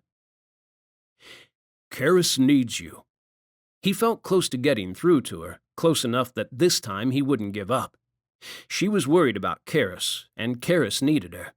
If he could get the two idiots together, even if it killed him, it would be worth it. She shook her head. "I cannot." He wanted to ask her why not, but being so forward with her would only cause her to lash out at him. The last time she had lost her temper, he had come close to losing his arm. He knew that parting had hurt her, and it had hurt Karis too, even when both of them always insisted they were only friends. That was true, but it was utter bullshit too. They had been more than friends, were more than friends, but neither of them had made a move or said a word, and then Karis had been sent to the mortal world with him and their brothers. Marek also knew what would happen if Karis lost control, and it wouldn't be pretty. Things had been a little rough when they had first arrived in the mortal realm, before their father had found a way to inhibit Karis's powers. They would be more than a little rough if Karis lost control and those powers manifested at their full strength. He wasn't sure the mortal world would survive it. Karis was under too much strain, was pulled too tight by events and worry for his brothers, and it was only a matter of time before something snapped. "Visit him." Marek knew he was pushing his luck when her eyes flicked open and she narrowed them on him. "Just speak with him. I'm sure you can give him the strength he needs." "No!" The ground shook with the force of that word, jolting him and cracking the white wall of his villa, and a flash of regret followed by pain crossed her face. She disappeared, her whispered words lingering in the warm air. "It hurts too much." He couldn't understand that. He had never loved anyone that deeply. His heart called him on that lie. He had loved someone that much, with all of himself, had given her every drop of him, and in return, she had betrayed him. Chapter 21. Her scream was the first thing that hit him on landing on the rooftop, tearing his world asunder. Esher launched forwards, shoving the female demon aside and sending her flying as he hit the edge of the roof. His heart plummeted in time with Aiko. "No!" He vaulted over the edge and stepped, reappeared in the air but not close enough. He teleported again, desperate to reach her before she hit the pavement, and reappeared closer to her this time. Her brown eyes held his, tears flowing from them as she sailed through the air, the wind whipping her hair upwards as her arms flailed towards him. Love shone in her eyes, love and fear that ripped at him, screamed at him to save her, to take that fear away for her. He stepped again, wild as he roared and his fangs emerged, darkness swirling around him. He blasted out of it below her this time, the pavement coming at him fast and twisted in the air. Reached for her. His boots hit the pavement, legs buckled as fire burned up his bones, his right tibia fracturing from the impact. He crumpled and growled as he reached for Aiko. He caught her arm and kicked upwards, countering her movement to slow her descent and calling another teleport at the same time. Shadows flickered over him, but her weight pulled him out of the teleport as she slammed into him, her legs against his chest. He hit the pavement, and she struck it a split second later with such force that her mouth snapped open as her head flew upwards and blood burst from it. His lungs burned, the impact sending the air rushing from them, sending a wave of pain rolling through him that had him numb. But he sucked down a breath and roared, "No!" He gritted his teeth and shook his head as he struggled to sit up, forced himself to move and pulled her into his arms. Her blood instantly covered his hands, making it hard to keep hold of her. It drenched her pale blouse. He gently shook her. "Open your eyes, Aiko. Look at me. Please look at me." When people crowded him, he snarled at them and flashed his fangs. Screams rose as shadows flickered around him, racing outwards across the wet pavement to snap at the humans, driving them away. He rocked with Aiko, his eyes glued to her face, tears burning in them as he leaned over her and smoothed his right palm across her ashen cheek. "Open your eyes, Aiko," he whispered. "Please." Rain hammered down, washing the blood from her skin, making it swirl across the pavement beneath her. He tried to listen, finding it hard to hear over the thundering rush of his blood and that of the rain. His relief as he heard her heart beating was short-lived, lasted only as long as it took him to realize it was slowing. She was dying. "No, no, no! You can't leave me!" He brushed trembling fingers across her cheek, and along the street, water exploded from the drain covers, gushing like geysers, sending a river around her and him. "Look at me, Aiko." Her eyelids fluttered. His heart missed a beat. He cupped her cheek. "Look at me." Her eyelids lifted, revealing the dull brown of her irises and red where the white should have been in her beautiful eyes. He wanted to scream at that, wanted to throw his head back and roar again, but he forced himself to hold it together, even as a need to tear down this world rose inside him.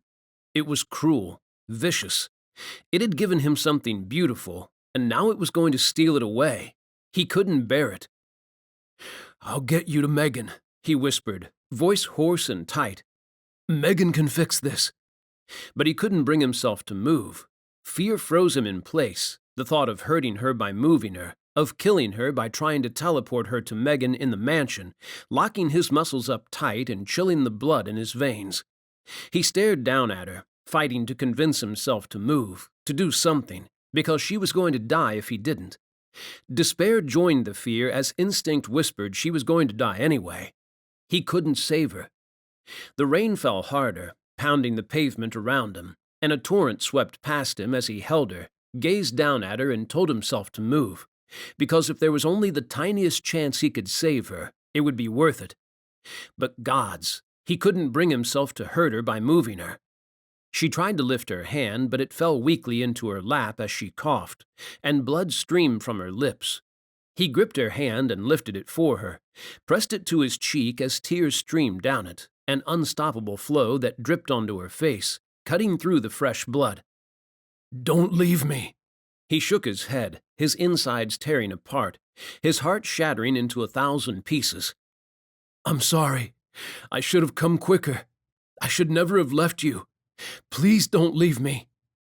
The corners of her lips wobbled and fresh tears came, hot and fast down his cheeks as he realized she wanted to smile for him. This world was cruel, vicious. It would see just how cruel and vicious he could be in return. The ground shook, the rain coming faster, but it didn't touch her now. It curved above him, striking the pavement around them instead. "I love you," she murmured, and he leaned towards her so she didn't strain herself trying to speak with him. He pressed his forehead to hers and pulled her into his arms, clutching her tightly as he shook from the force of the pain building inside him, pain that needed out. She managed to brush her fingers over his cheek, her touch light, killing him. "I'm not scared for me. I'm scared for you. I don't want you to be alone again. Never." She slumped in his arms. His lower lip wobbled and his face crumpled, and he held her closer, tighter. "I love you too." But she would never know. She would never know how much he loved her, would always love her, because she was gone, stolen from him. He threw his head back and roared, and every drop of rain exploded, bursting to form a haze that swamped the city before it began falling again harder than ever, a torrent that turned the streets into raging rivers. The ground shook beneath him as he stumbled onto his feet, lifting her into his arms and looked down at her. Sirens wailed, a tsunami warning. Not the only one. By now, they would be ringing along the coast of Japan and around the world. because the only light in this dark world was gone. He stepped with her, landing in the middle of the main room of the mansion, and stood there staring down at her as the television talked of flash floods across the globe and tidal waves hitting Southeast Asia already, wiping out villages in their paths. Aries and Megan rushed to him. "Oh, Esher!" Megan choked on a sob as she saw Aiko's lifeless body in his arms. But he couldn't take his eyes off her. "There's nothing we can do now." Aries reached for him. Esher evaded him and backed off a step, because there was something he could do. He wanted to destroy this world, wanted to see it all burn, bring it to a painful, bloody end, hungered to obey the darker part of himself that said to unleash all of his agony on it, to return it 1,000-fold. But Aiko wouldn't want that. She would want him to go on without her, to protect this world for her. But he couldn't do that either. He couldn't live without her. Even if she grew to hate him, he needed her, and that meant she had to live. "Heal her body." He gently set Aiko down on the floor and growled when Megan didn't move. "Fucking heal her!" "Calm down." Aries stepped between him and Megan. "She's gone, Esher." No, he wouldn't accept that. Couldn't. There was something he could do, and it meant a fight he probably wouldn't win, but he couldn't give up without trying. "Heal her." He looked to Megan. "Please." She clearly had more heart than his brother, because she nodded even though he could see she didn't understand what use it would be to heal Aiko's body now. He turned to Aries. "Protect her." Not Megan. Aiko. He needed his brother to protect Aiko while he was gone. "What are you going to do?" Aries tossed him a worried look, one that had a hefty dose of wariness in it that said he knew what Esher was going to do but didn't want to believe it. Esher pressed a kiss to Aiko's lips and smoothed her matted hair from her face. "Wait for me, just as you promised." "Esher, where are you going?" Aries moved a step towards him, a measured one that warned his brother was trying to close the distance between them in a subtle way. He knew where Esher was going, and he wanted to stop him. Hypocrite. If it was Aries in his shoes and Megan in Aiko's place, his brother would be long gone already, risking everything for her, just as he was going to risk it for Aiko. Esher shot to his feet, clenched his fists, and regarded his brother with cold eyes, daring him to even think about leaving his place at Aiko's side while he was gone. "I'm going home." He disappeared before Aries could try to stop him, landing in an elegant apartment in London that looked as if a tornado had hit it. Clothes, magazines, and food cartons were strewn everywhere, occupying almost all of the antique furniture in the high-ceilinged, pale gray-walled living room. Cal turned away from the sash window to the left of the fireplace, no trace of surprise to see him in his eyes. "I know what your favor mark can do."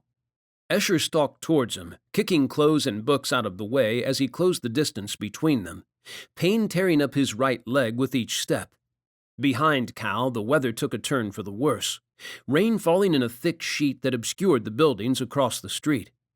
Cal closed his hand over the dark blue script that tracked up the inside of his right forearm. "You know what happens if you go back there." He did, and he didn't care. He was prepared to fight his father on this, would fight the world if it brought Aiko back. "I don't have time to deal with the gatekeepers on the other side of the Tokyo gate. She doesn't have time. I have to reach her now." Before his father assigned her soul to a realm, and she was lost to him forever. "I'm sorry, Cal." He stepped, appearing behind his brother, grabbed his arm, and tore his fingers from it to reveal the words written in the language of the underworld. "Tell me how to make it work," he snarled. Cal twisted free of his grip and shoved him in the chest, knocking him back against the window. "I will, but you need to calm the fuck down. Because focusing is a fucking big part of it, or you'll end up someplace far from where you want to be." Esher breathed through the need to grab his brother again, pushing out the fury and locking down the pain so he could focus. He had one shot at this. He had to appear in the right place. Any other place and he would have to fight his way to the fortress. His father would know he was coming, would send legions to deal with him, and he didn't have the strength to fight them and his father. Teleporting once he was in the underworld was out of the question, too. He was tapped out now, body already on the verge of breaking. He needed what little power he had left to battle his father. So he needed to appear at the palace if he was going to save Aiko. Cal held his arm out. "Read the words, and when the portal appears, you need to step through it while thinking about where you want to be. You have to really picture it, really want it." He wanted it enough. Whether or not he could focus through the pain for long enough to appear in the underworld rather than back at Aiko was another matter. She kept popping into his head, his heart screaming to return to her because he needed her. Cal's favor mark, a gift from Hermes, could transport him anywhere he wanted to go, wherever his heart desired, whether it was in this world, the underworld, or Olympus. Esher just had to convince that heart that he wanted to go to the palace, not Tokyo. He read the words, and as thunder pealed overhead and the floor shook, bright blue light burst from the letters on Cal's forearm, and a portal formed beside him, shimmering like water in a multitude of colors. Esher focused on the ancient fortress, because Aiko was there now, not in Tokyo. Her soul was there, waiting for him to come for her. He built a picture of the imposing black building that resembled a series of enormous Greek temples, each towering structure surrounded by fluted columns that were a single row supporting the roof along the sides, forming a walkway around the building, but were 2 rows deep at the front to support the weight of the triangular pediment. Columned enclosed corridors connected each temple. Beautiful gardens surrounded it, the colors a dazzling contrast against the dark stone. He wanted to be there. He stepped into the portal. Blue light engulfed him, heat searing him as he was pulled from London, zipped through the air and caught flickers of places around him, and then a lot of black. It smelled of earth. The air grew thicker, and he grunted as his boots hit the ground again, his tibia protesting as his weight pressed down on it. He lifted his head. Relief rushed through him, sweeter than anything, as the central temple of the palace rose before him, flanked by 2 smaller ones that were set back slightly, the enclosed hallway that joined them making them appear to be one enormous temple. Black mountains rose behind it, taller than any on earth, fractures in their faces glowing gold, illuminating the dull gray sky and the smoky clouds that swirled across it. "Halt!" A sentry at the gate in the wall, a towering male dressed in black armor, moved towards him. Esher didn't have time for this. He threw his hand towards the male and he grunted, gargled as he went down clutching his throat. The other 2 sentries met the same fate as they rushed from the gatehouse. He didn't spare them a glance as he limped forwards, his leg aching with each step. The high square black doors of the fortress flew open with a flick of his wrist, hitting the walls with a thunderous boom, and he stalked through the cavernous building, heading past the 2-story high statue of his father in full regalia and bident in hand that stood in the center, surrounded by flickering oil lamps and offerings. He picked up his pace as he rounded the statue, struggling to resist the temptation to run. He could manage it, but the pain would steal more of his strength, and he needed every drop of it if he was going to succeed. He passed through the door at the other end of the temple, into a smaller building with corridors that branched off it, heading towards the other buildings in the complex, and exited it to cross the courtyard where flowers bloomed and brought dazzling color and life to the palace. He headed for the next building, a wide one that had a more modern flair, still fronted by columns, but only the central third of it had a pediment. The 2/3 on either side of it kept flat, so it almost resembled an old country estate in England. Esher breathed slowly, gathering his strength as he moved as quickly as he could, while also buying his body time to stop shaking. The pain racking his heart made that difficult, had him trembling and on the verge of screaming whenever he thought about Aiko, saw her body laid out on the tatami mats, drenched in her own blood. He curled his fingers into fists, his claws biting into his palms as he entered the main building and crossed it, heading straight for the high door opposite him. He shoved it open and took the steps downwards into a tunnel. He winced with each step that took him down through the rock, his senses on high alert as he scoured the path ahead of him and behind him. More sentries would come. He didn't have time. He had to reach the other end. He had to reach the throne room. He could feel his father waiting there. The tunnel seemed endless, longer than he remembered, each step agony as he thought about Aiko, saw himself holding her, heard her last words to him, and the ones he had said to her. Ones he would say to her again when she was back with him. He reached the bottom of the tunnel and stepped out into the lower building of the palace that sat on the banks of one of the rivers, the open sides to his left and right revealing the water where it flowed around a bend and enclosed the temple. 10 thick black fluted columns set 2 meters apart supported a lintel decorated with a frieze on either side of him, the statues atop each one glaring down at him, their backdrop the swirling sky and the imposing angry mountains that spewed lava. Those marble columns led his eye forwards to the wall at the far end, where a tall black throne constructed of bones stood empty, the trench of flames that ran along the bottom of the wall low and barely flickering. "Father!" Esher threw his head back and bellowed. Hades stepped out from a column to his right, his hands tucked behind his back beneath the thick crimson cloak that swirled around his ankles. The black armor that hugged his lean 6'8" frame clinked as he walked, the pointed toes of his metal boots scraping on the black marble floor with each step. His father regarded him with cold, pale blue eyes and lowered his hands from behind his back, so his clawed gauntlets brushed the plates of armor that extended down in thick pointed tabs from his waist, covering his thighs. He flexed those claws as he stepped up onto the dais and curled them over the arms of his throne as he sat down and tipped his chin up, causing the spikes of his black crown to blend with his short jet hair and the obsidian bones. "You are not meant to be here," Hades drawled in the language of the underworld, and gods, it hit Esher hard.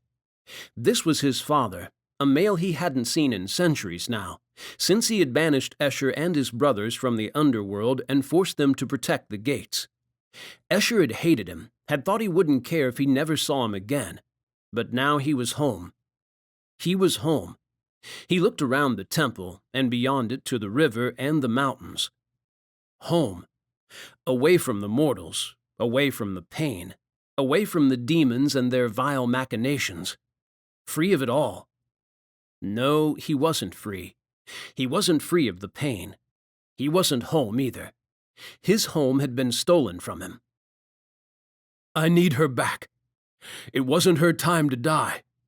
He stumbled over a few of the words, unused to speaking his native language. "Give her back to me." Red ringed the edges of his father's irises. Anger flared hot inside Esher, rage condensing in his blood as that look ignited it, because he knew what his father was going to say. But it didn't prepare him for the agony, the sheer fury that blasted through him when his father calmly sat on his throne, not a trace of emotion in his cold eyes as he opened his mouth and spoke a single word. "No." Chapter 22. No. Such a small, simple word, but it cut Esher deeply, and the control he had over his rage snapped, the violence twisting with the darkness inside him, as he gave himself over to the hunger rising swiftly within him. His claws lengthened, echoing his father's armor, and he felt his eyes change, the red emerging in them as he stared him down.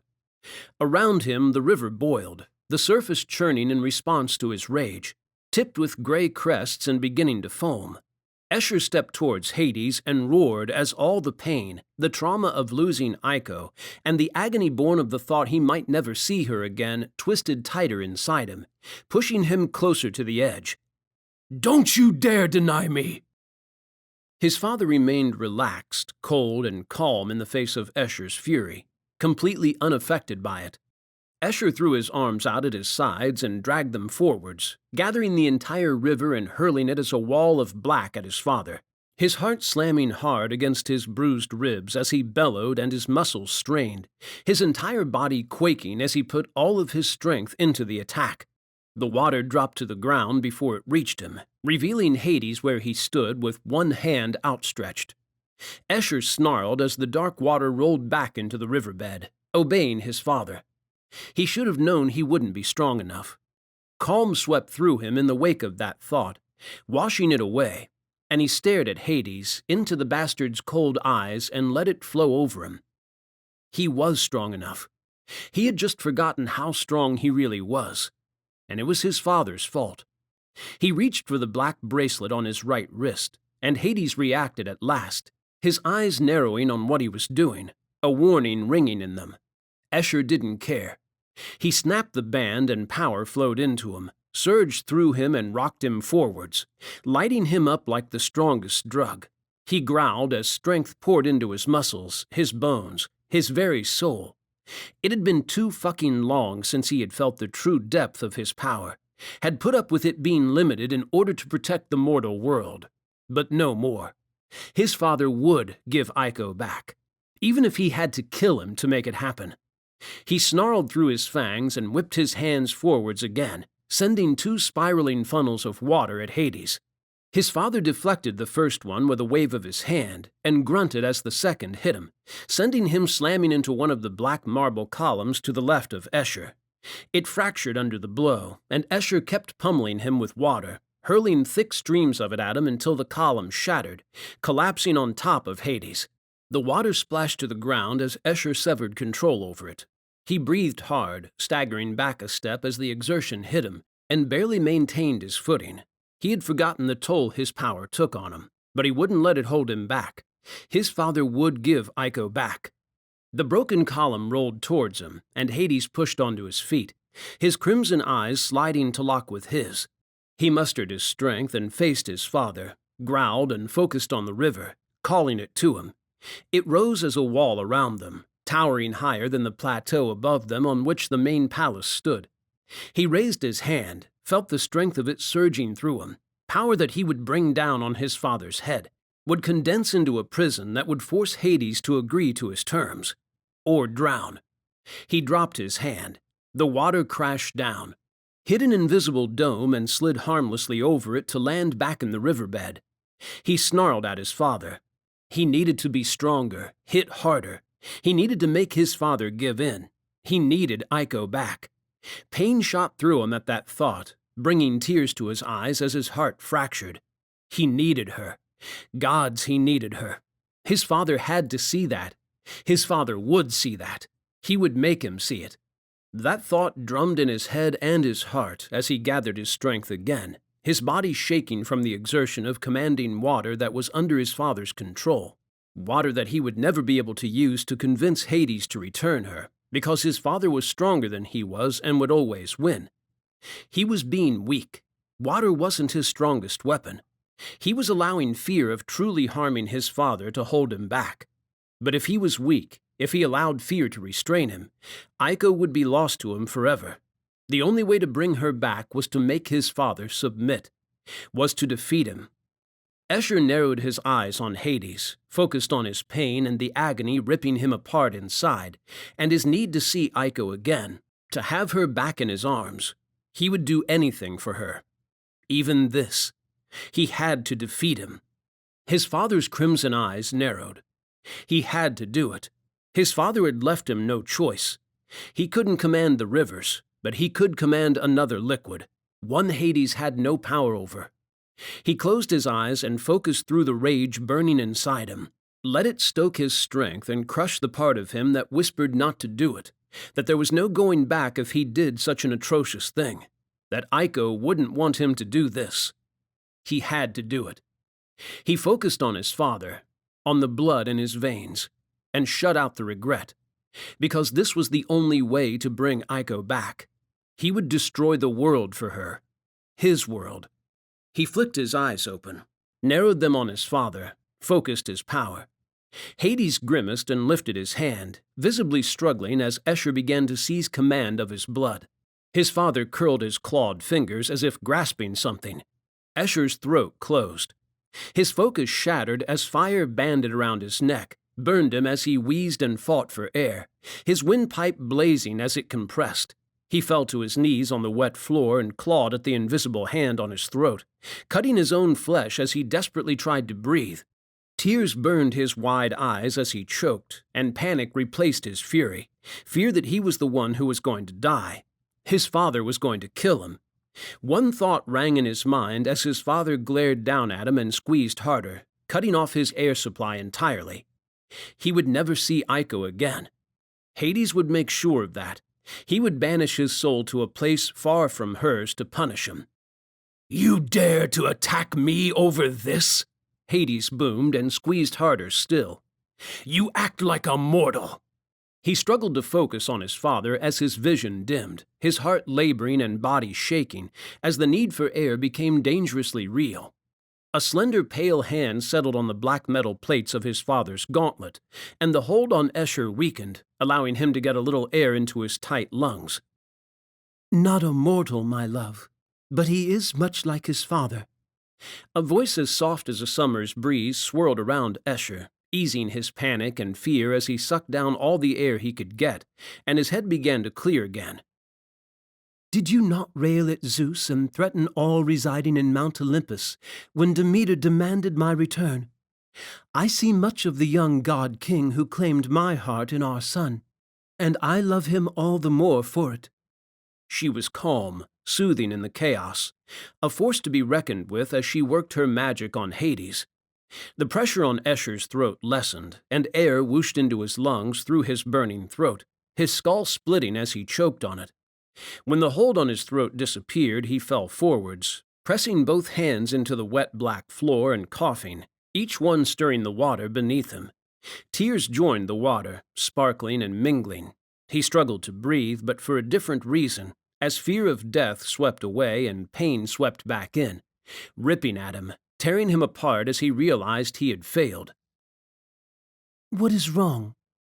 Persephone's soft voice reached out to him, but he took no comfort from it this time. "Iko is dead. The demon killed her." He choked on the sob that racked his entire body. "I need her back." He stared at the floor, feeling weak and pathetic. He couldn't even beat his father for Iko's sake.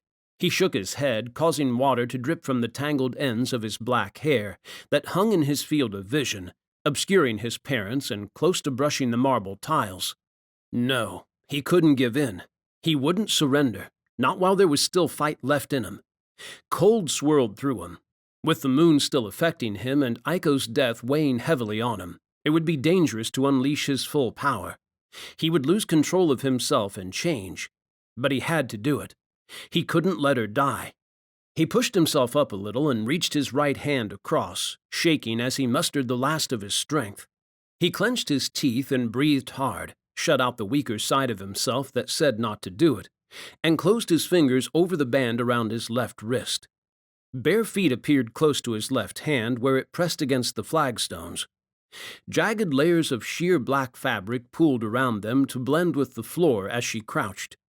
Her fingers were warm, smelled of sunshine and flowers, lilies, as she pressed them to the underside of his chin and lifted them. Esher obeyed, raising his head and his eyes to meet her glittering green ones through the threads of his hair. Sorrow shone in them, love that knew no bounds, no drop of darkness as she gazed down at him. Iko had looked at him like that. Now she was gone. "Everything will be all right," she murmured, her voice reaching him this time, soothing the edge off his temper, but it refused to fade. "Calm now." He couldn't. The tide of his need was too strong, pulling him under. His fingers tensed against the remaining band. "Your father will respond better to his son, not this. Tell him what is in your heart." She lowered her head, causing her wavy crimson hair to spill over her shoulders and the black layers of her dress, and lightly touched his left hand, and then his right one, and eased it away from the bracelet.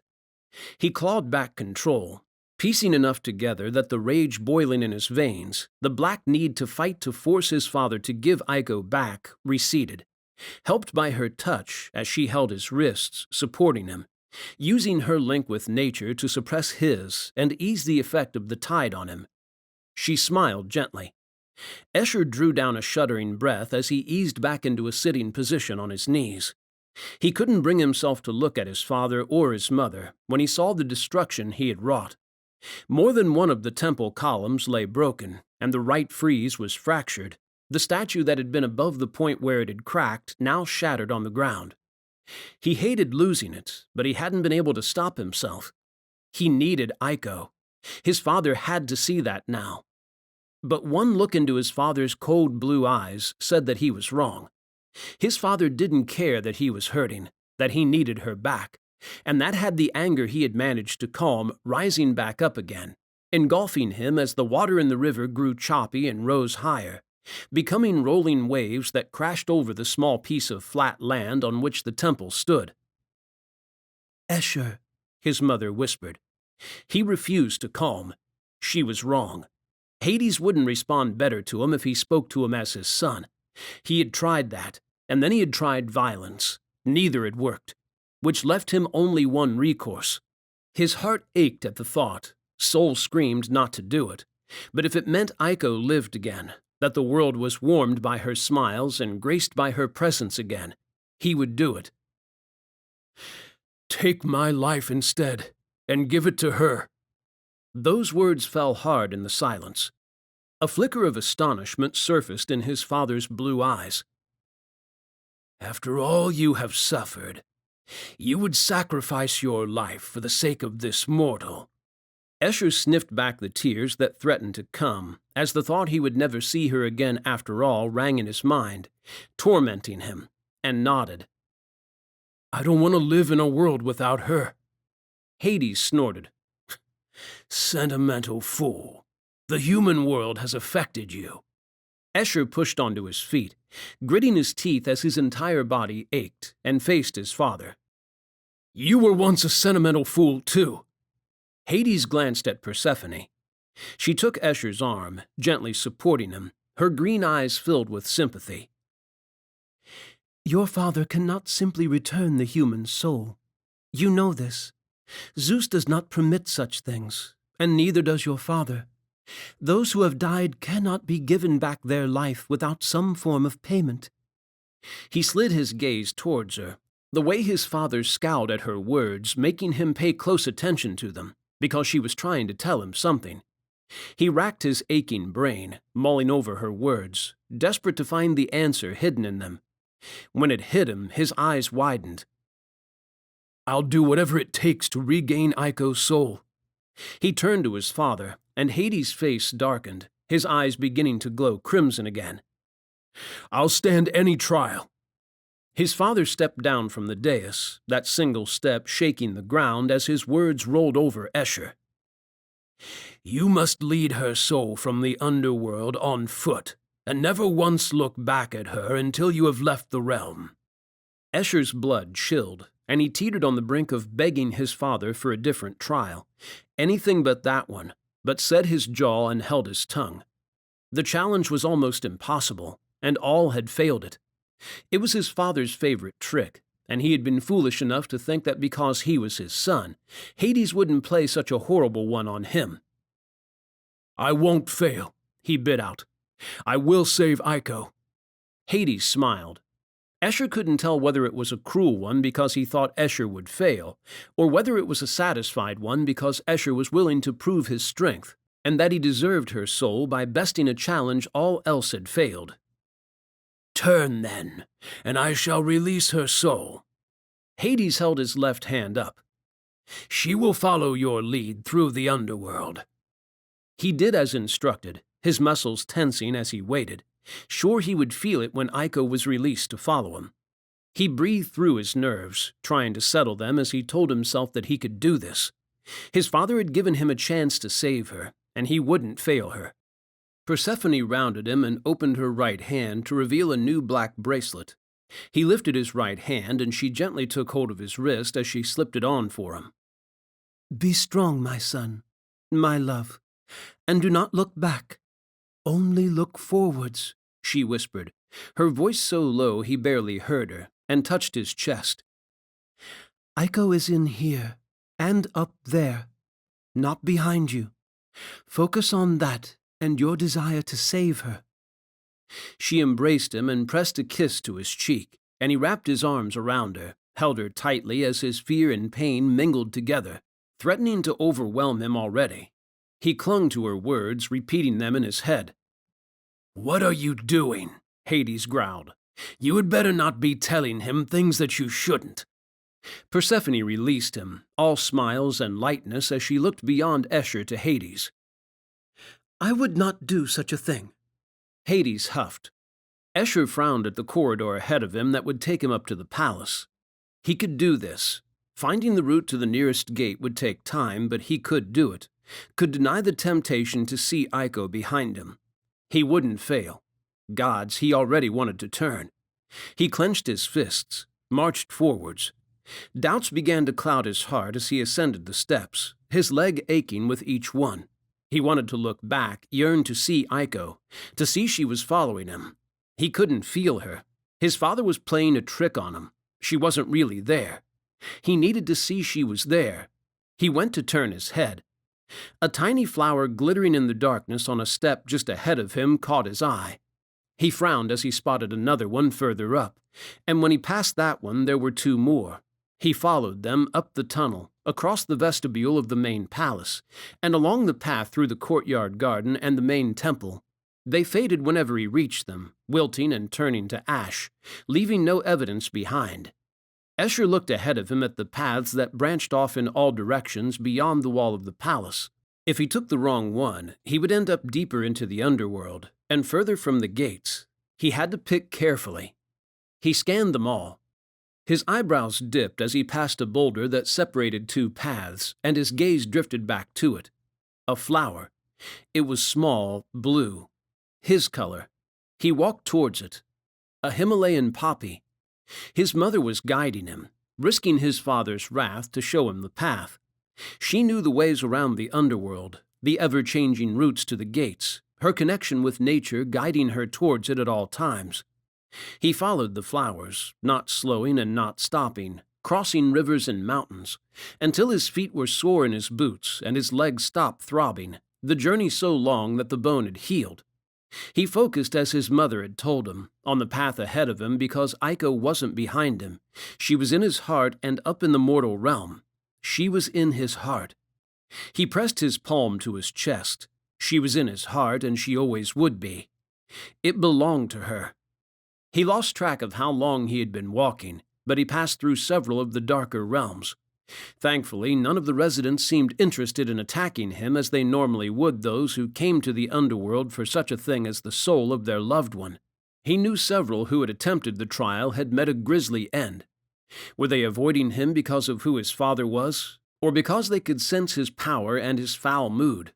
The moon had waned again, releasing him from its influence, but the need to reach the gate grated on him, had his anger at a constant simmer in his veins, stoked by a desire to see Aiko again. The path grew steeper and then dropped into a wide valley filled with towering black pinnacles. In the center of it, a colorful disk shimmered, the bands of glyphs lazily rotating in opposite directions. He wasn't sure which gate it was, and he didn't give a fuck. It was a gate, and it would take him to Earth. He was going to beat his father's vicious game. The ground shook as a gargantuan biped beast with mottled gray skin stretched over muscles like mountains stomped around the corner, 5 stories tall with a head full of gray-blue horns, its silver eyes glowing as it patrolled the valley. A gatekeeper. He wasn't going to stick around to tangle with it. He sprinted and skidded down the side of the mountain, hit a boulder and leaped off it, landing further down. He stumbled forwards as he reached the valley basin, and the ground leveled out and broke into a sprint.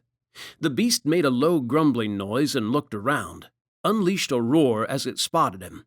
Too late. Esher hit the gate at a dead run.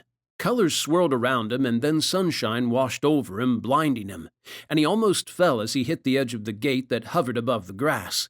He dropped off it before any of the humans using the large park noticed him levitating, because he was fucked if he was going to get called in to pay penitence when he had to get Aiko's soul back to her body. The moment his boots hit the grass, he turned, adrenaline rushing through him, excitement on its heels. It died when he found nothing behind him. No. He had done exactly what his father had wanted. He growled, earning a look from a passing human, and glared at the gate as it shrank.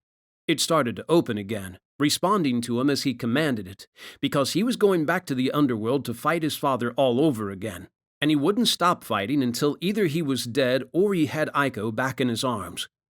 The temperature dropped as the park grew dark, clouds rolling in to block out the sun as he focused on the gate and fighting his father. Rain poured down, the humans running for cover as it soaked New York, and the gate expanded and then flashed as it halted, signaling it was ready for him to open it. A small blue Himalayan poppy sprouted between him and the gate. He stared at it, sure it was a sign, a message from his mother. Her words rang in his head again. Had she been trying to tell him something just as his father had suspected? He clenched his fists and recited her words as he touched his chest. Aiko is in here. Up here, not behind me. He looked down at his fingers, focused on his heart. A strange warm feeling tickled his chest, filled him with a familiar sensation, one he'd had before, whenever Aiko had smiled at him. A chill swept over his back and down his arms. His mother's words suddenly made sense. A soul didn't have a form while it was awaiting his father's judgment, which meant it wasn't capable of following him of its own accord. In order to leave the underworld, it needed a vessel. His father hadn't placed her soul behind him.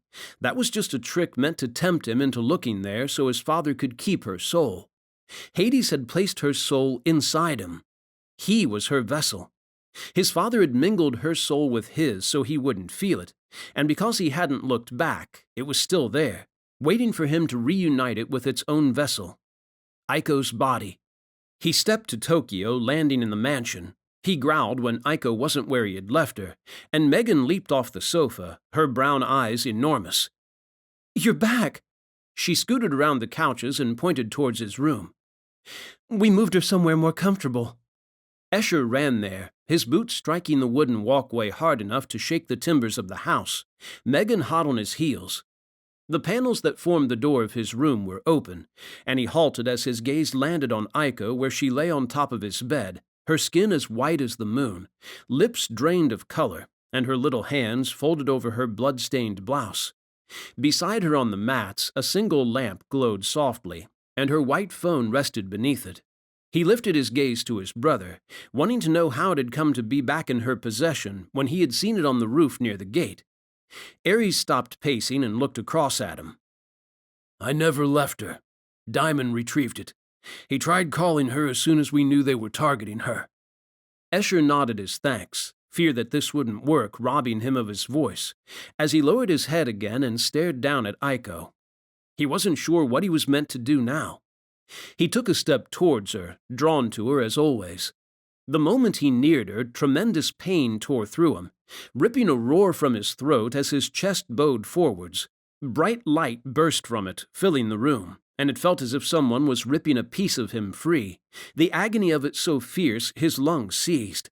When it faded and he could breathe again, he sank to his knees, shaking violently as he struggled to remain conscious. The light flickered and died, and then a blue glow drifted in front of him. He fought to focus on it, his vision hazy at first. As it cleared, another chill swept over him. A delicate, iridescent blue butterfly fluttered around in front of him, dipping and dancing, shining so brightly it brought tears to his eyes. Aiko, his little butterfly. This was his interpretation of her soul, and it was beautiful like her. He held his trembling hand out, his palm facing upwards, and the butterfly drifted down, fluttered higher, drifted lower still, and gave one more burst of its glowing wings before it finally descended and settled on his fingers. He shuffled towards Aiko's body, his eyes on the butterfly, and carefully lowered his hand towards her when he was close enough. The butterfly flew away from his fingers, danced in the air as it drifted lower and lower, casting a blue glow over Aiko. When it landed on her chest, it glowed bright white, the light of it filling the room. And then it was gone, absorbed into her. The light spread through Aiko, shining through her skin, spreading color over it again. She lurched off the bedding, mouth opening on a gasp as she sucked down air. Esher was beside her in an instant, gathering her carefully into his arms and cradling her, terrified of hurting her. She struggled for air, each rasping breath killing him, but as the seconds trickled past, they began to come more easily, until she was breathing softly in his arms. Her skin slowly heated beneath his hands, soothing him, but not taking away his fear. He wasn't sure what damage to expect. The thick beard covering his brother's face warned he had been gone for a long time, longer than he had thought. What if her soul being out of her body for so long had caused permanent harm to it, or to her mind? He brushed his fingers across her brow, sweeping her fringe away from her eyebrows, and feathered them down her cheeks. He would help her through it. He would make her strong again, would bring back her smile and keep her safe. He would shake Olympus and the underworld until every god and goddess vowed to help him with her, and he made her whole again. "Esher?" she murmured, and he shot Ares a look. Ares took hold of Megan and disappeared, leaving him alone with Iko. "I'm here," he whispered, smoothing her black hair again, doing it to soothe himself as much as he did it to soothe her.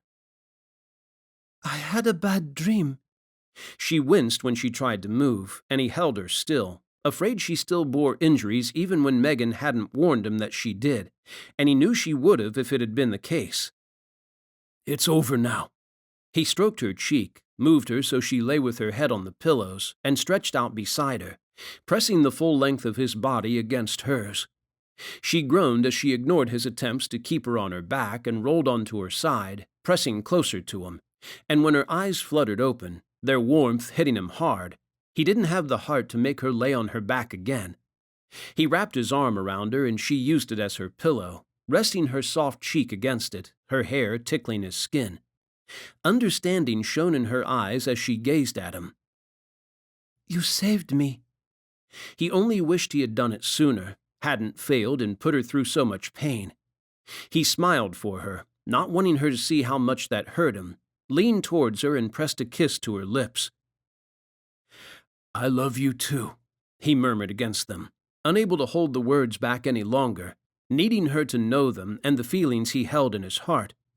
She broke down, each sob racking her body, more violent than the last, and he gathered her to him, letting her pour out her pain and feeling like a bastard as he realized he had reminded her of what had happened, had brought it all back to her. He pressed his lips to her forehead and kept them there, held her gently and weathered the pain each of her sobs caused as it tore at him, every one of them his fault. Around them blue poppies bloomed, until a sea of them filled his room and spread across the walkway and through the garden. He floated on that sea with Iko, holding her as her sobs finally began to subside, her shaking stopping. She let out one final cry and then swallowed hard, wriggled against him as she wiped away her tears, and lifted her bloodshot eyes to meet his. He wiped the remains of her tears away, careful as he brushed his thumb across her cheeks. "Do you hate me?" He wasn't sure he could bear it if she did, but he needed to know. She knew what he had done, remembered it all. He could see it in her eyes. She put him out of his misery, shaking her head, speaking words that washed his pain away. "I love you." He gathered her to him and kissed her forehead. "I won't fail you again." It was his solemn vow. He had a second chance with her, and this time he wouldn't mess things up. He would keep her safe just as he had promised. He would protect her. Always.